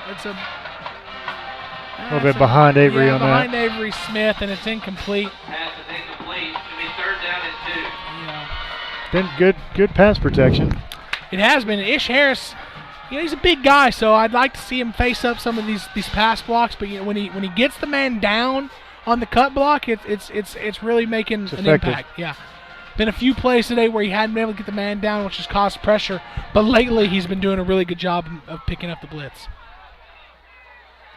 This is going to be a handoff up the middle just to get the first down, but there is a penalty flag. I'm anxious to see. Hopefully, it's not illegal motion on the illegal formation on the Bearcats. If the play stands, it's good enough for an Ira Real Estate first down, but we're going to see what the Advanced Care Vet Hospital penalty is. Came from the far side of the field. Yeah, it's on us. It's a false start signal, but it's probably illegal motion maybe. I'm not entirely sure. It wasn't a false start. They let the play go. I know. Some sort of pre-snap penalty by the Bearcats that are going to cost them the first down plus 5 yards. So just more in a long line of things that haven't went our way tonight. Exactly. You can't blame the defense too much either. The defense, they had one possession that started inside the 2-yard line. Outside of that, they've allowed 2 touchdowns. They've been pretty stout. Yeah. Dakota David back to pass, rolls out left, being pressured, throws high to Aiden Cox. Aiden Cox catches it. Nice catch. Able to break the tackle. He might get enough. He's not going to get enough, but he's going to get close to the first down. So a 3rd and 8 is going to turn into a 4th and 1. I know if you tell the Bearcat coaching staff, hey, your defense is only going to allow 2 touchdowns today, you know they're going to, we're coming out with a win. Well, we've been putting up 40, 50 points. That hasn't been an issue all year. We've been putting up the points. But tonight's a different story. It's definitely a different story here. 4th and 3 for the Bearcats. Max Holler takes a snap, rolls out right. Got a man. Kind of a... Thought he had him. Yeah, I'm not entirely sure what the idea was, but it's going to be a turnover on downs, 4:25 left, and I'm anxious to listen to Bearcat Insider this week on the post-game wrap-up.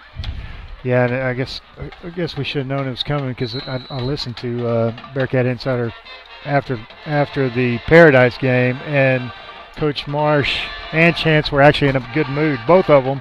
Yeah. One of them's usually a Debbie Downer. All right, when you listen to this, Coach Marsh, yeah. John just blamed you for this. Well, he was too happy about the last game. Yeah. He hasn't been happy about a game all season.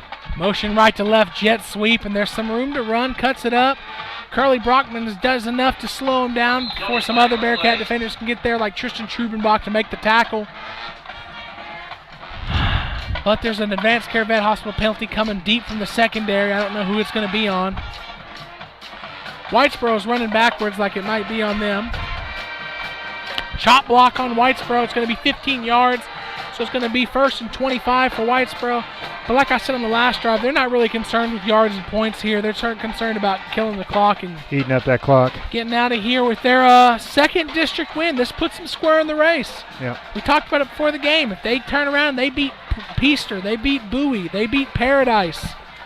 We stumble or falter anywhere down the line. This could, Whitesboro could be that 4th team. Could come back and hurt us. They talked about it. maybe they are the best 1-5 team in the state. I mean, they certainly have proven that they should at least be in the conversation with tonight's performance.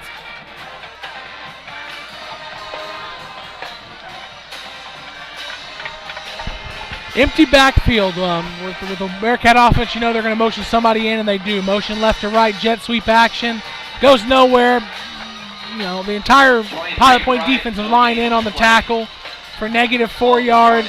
So it's going to be second and real long, 2nd and 25, 2nd and 26.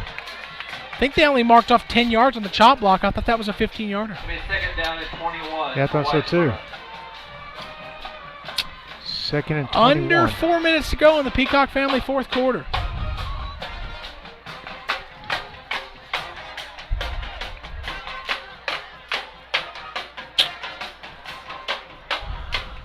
Whitesboro's just going to try to kill us softly with runs, you would expect. Oh, that's got us offside. No, they're going deep. They are going deep. Aston Kirby in coverage. Good job, Aston. Does an excellent job defending the pass. Whitesboro had a free play there, and they saw, hey, let's go attack number 8, and Aston was just step for step, goes up, hits the ball down at its highest point. Great coverage. That's what we're going to see more and more over from Aston as this year continues in his next 2 years as a Bearcat. Perfect coverage. The advanced care vet hospital penalty is going to be offsides on the Bearcats. Surprised they didn't blow the whistle dead. We were kind of through the line of scrimmage. But that's why you don't quit if you're a defensive lineman. We were already past the offensive lineman. Make the play. Yeah, it seemed like, hey, if they're not going to blow the whistle, hit them. Still second and really long for Whitesboro. They take the snap, and it's going to be Mac Harper up the middle, just taking punishment. No gain. It's going to be third and 16 here. Yeah, it looked like Devin Price, the running back, went the wrong way, so it's a little bit of a busted play, but I don't know if he was going to hand it anyways. The band is still rocking. No quitting the band tonight. Yeah, no. Playing the mighty Bearcats, and it's not been us tonight. We have not been mighty. 3rd and 16 for Whitesboro, maybe 3rd and 18 actually. Let's say 3rd and 18. They have trips left, one receiver right. I'd really be surprised to see him air it out here. They're not going to run a draw. And can't make the tackle. The guy's going to pick up some yardage. I don't know. He's not going to get the first down. Back to the line to gain. Flag comes in deep from deep.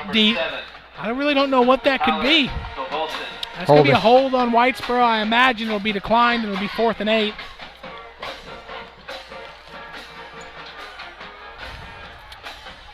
I'm just kind of stunned, Ryan. I don't know what to say. 24-6. I did not expect this.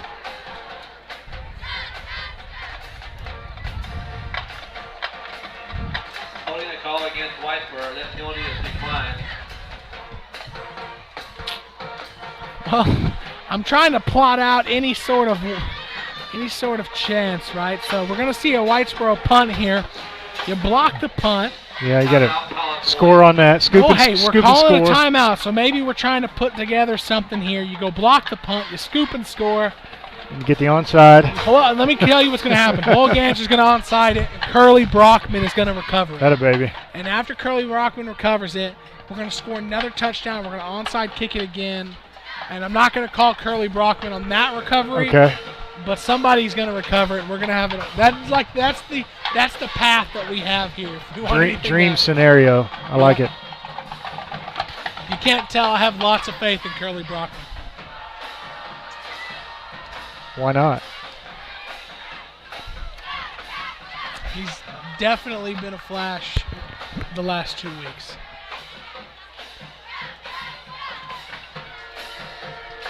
Well, I can't say they all brought the energy tonight, but Curly always brings the energy, at least the last 2 weeks. I think something might be on with Whitesboro. I don't think they're gonna roll out to punt. I think he's gonna stop. I was wrong. Oh, he is. He ran around him and punted it. No way! And it hits. What a amazing punt! He got the punt off, and it never was more than 5 foot off the ground. But it still goes from their 30 to our 32. It's like 40 plays that are indicative of our evening, and that's just another one of those, like, how did they do that? This reminds me, it's not quite the beating, but And it worked out in their favor. When I was in 08, we lost to Sanger in just kind of an inexplicable game. It was just inexplicable. It wasn't us. It was just wild. We watched maybe 2 or 3 plays of the film, and Coach Felt came in and said, turn it off, get it out of here. We're moving on from this one right now. We're not even. So we saw 2 or 3 plays, and then we just kind of did a Saturday workout. This is what you might see. I mean, I don't know. You have a lot to look at to get better, but this doesn't look like the Bearcat team we've seen for 6 weeks. Not at all. That's why I'm so stunned. So it's one thing to watch the film. Cade Carter gets a catch there for an Irish Real Estate first down. It's one thing to watch film of the first half the last 3 weeks where you're just not clicking yet. You're not playing bad. You're playing with decent effort. You're just not clicking yet. It's one thing to watch that film. But what good does it really do to watch film on a night where you just, from the opening kickoff, you just didn't have it? Yeah. Nice catch. Jay Cox catches this down the seam. Oh, nice. Nifty little move to reverse field. He's going to pick up some more yards, but it's not going to get all the way. Under 2 minutes to go in the Peacock family fourth quarter. Pilot Point has the ball at the Whitesboro 24-yard line. Very nice hands catch by Jay, and then he did kind of a reverse spin move and reverse field. Good effort.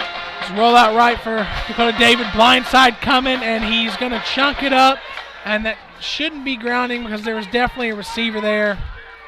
It's just going to be an incomplete pass. 2nd and 10 for the Bearcats. It's amazing he got that out of bounds, the way he was under pressure there. Yep. And he didn't look like he saw where he was throwing it. For all he knew, the ball could have been going backwards. Yeah, he was just doing anything he could to make sure that clock stopped. But he did get rid of it out of bounds. Lived to fight another day. Back to pass, throws it deep down the seam to Avery Smith. Overthrown, intercepted by Mac Harper. See what he wants to do. He's going to try to return it. He brings it out 10. 15, Jay Cox makes a tackle at the 19-yard line, and that's going to be it pretty much, 1:23. If I was Whitesboro, I'd probably take a few knees. If I was Coach David, I think I'd let him take a few knees and end the suffering for us. Yeah, it certainly wasn't our night at all. Yeah, this is the first night this year that you look back after a game and just say, you're really just not pleased with the overall performance. No. You can take bits and pieces from every game and say, well, we can get better here, we can get better there. But this night was just, it seemed like from the opening kick. I mean, we had a 3 and out, we forced a 3 and out. But then again, defense wasn't the issue tonight. Defense got put in a situation where they only, had their backs on their own 2-yard line. Other than that, 2 touchdowns. One came on a big kind of fluke play, get lulled to sleep. So really, one good drive by Whitesboro on the whole night, and that's a game you lose. It's not. Reminds me of the Stars. The Stars, they lost a game to the Avalanche, and they lost a game to the Lightning, which they scored like 4 goals. I mean, we put up, our lowest performance was 14 points in that loss to Gunner, and we're only going to put up 6 tonight. I mean, other than that, we put up 53, 52, 44, 49, 30 in the first game.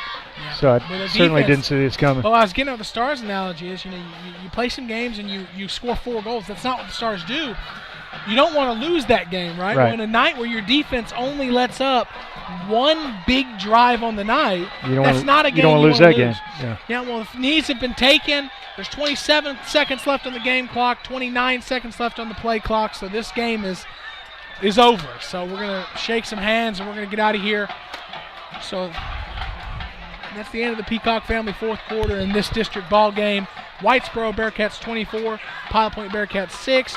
We're going to go to just a couple commercials and come back and wrap this one out, and we'll be out of here. For the best Mexican food experience, visit Uncle Beto's Mexican Restaurant on the corner of Liberty Street and Highway 377 in Pilot Point. Uncle Beto's offers the freshest and most authentic flavors that you can only find in the best Mexican cuisine. Dine in, or if you prefer curbside service, call Uncle Beto's at 940-686-0143 and order your food to go. Be sure to make Uncle Beto's a part of your game night routine, either before the game or up until 10 p.m. on game night. Uncle Beto's is ready to serve all you hungry football fans. Uncle Beto's is a family-owned and operated business proudly supporting the Pilot Point Bearcats. I'm Troy Tincher, number 2, and you are listening to Bearcat Football on PilotPointBearcats.com. They act like they won a Super Bowl.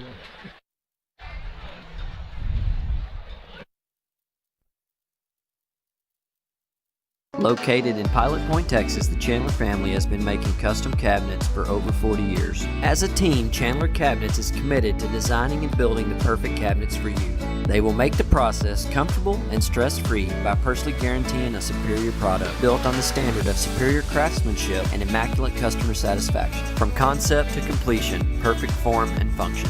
Chandler Cabinets is an award-winning company with a reputation for consistent innovation at the highest level of design. You can find more information on Chandler Cabinets at chandlercabinets.net or on their Facebook page, Chandler Cabinets. Chandler Cabinets, 40 years of excellence. I'm Victor Arreguin, 61, and you're listening to the Bearcat Football on PilotPointBearcats.com. Bott Family Dentistry, located at 1223 South Washington Street in Pilot Point, is the area's first choice in dental care. Dr. Bott offers a full range of dental services for the entire family. His state-of-the-art office, equipped with the most current dental technology, including digital radiographs, digital records, and intraoral camera utilization, allows him to provide the best treatment options available today. Call 940-686-2535 to schedule your appointment. That is Bott Family Dentistry, Pilot Point's first choice in dental care. I'm number 3, Ubaldo Nandine, and you're listening to Bearcats Football on PilotPointBearcats.com. And we're back for a quick Twin City post-game show in a 24-6 loss. We talked about player of the game tonight and just didn't feel like it felt right giving it out based on the performance that we put out tonight. Yeah, exactly. So we were really just kind of counting, in my mind, for the game start, we were just counting the minutes until, counting the snaps until Ish Harris is going to get 90 yards and break the 1,000-yard marker for the night, for the season. He ends up with 23 carries for 39 yards. Wow. I did not see that coming. I didn't even envision it as a possibility. Not at all. Dakota David, all in all, had a few poor throws, and not an awful night, just a lot of dysfunction in the offense. He ends up with 39 pass attempts. 22 of 39 for 221. The one touchdown and then one interception. Just a really dysfunctional night for the Bearcats offense. And it just didn't seem like I don't know. There wasn't a when we talked about Paradise last week, it was like, well, you think that they should do this more, you think they should do that more. I didn't feel that at all tonight with anything. It just nothing worked. We could have called the perfect, the perfect play. And it just didn't seem like it was going to be executed correctly tonight. I wonder if school, I have no idea what was behind it tonight, but all I hope is next week, I believe next week we're at Ponder. Let me check the schedule on that to make sure. I believe we're at Ponder next week. So that is going to be at Ponder next week, and then we got Boyd at home, and then Brock on the road. Yeah, which makes next week's game at Ponder just that much bigger. Paramount that we get that victory in Ponder next week. Well, guys, not the way we thought we were going to sign off tonight, but we're getting ready to sign off after a 24-6 defeat to the Whitesboro Bearcats. I do want to thank you guys for listening. Thanks to Pilot Point ISD, PilotPointBearcats.com, Whitesboro ISD, Chance Kirby, Travis Marsh, our statistician Buzz Menard, our sound engineer Roger Marsh, production assistant Molly Holloway, our title sponsor Speedlight Broadband, and all the rest of our sponsors. From Ryan Menard and John Little, thank you guys and have a good night. Go Bearcats. Go Bearcats.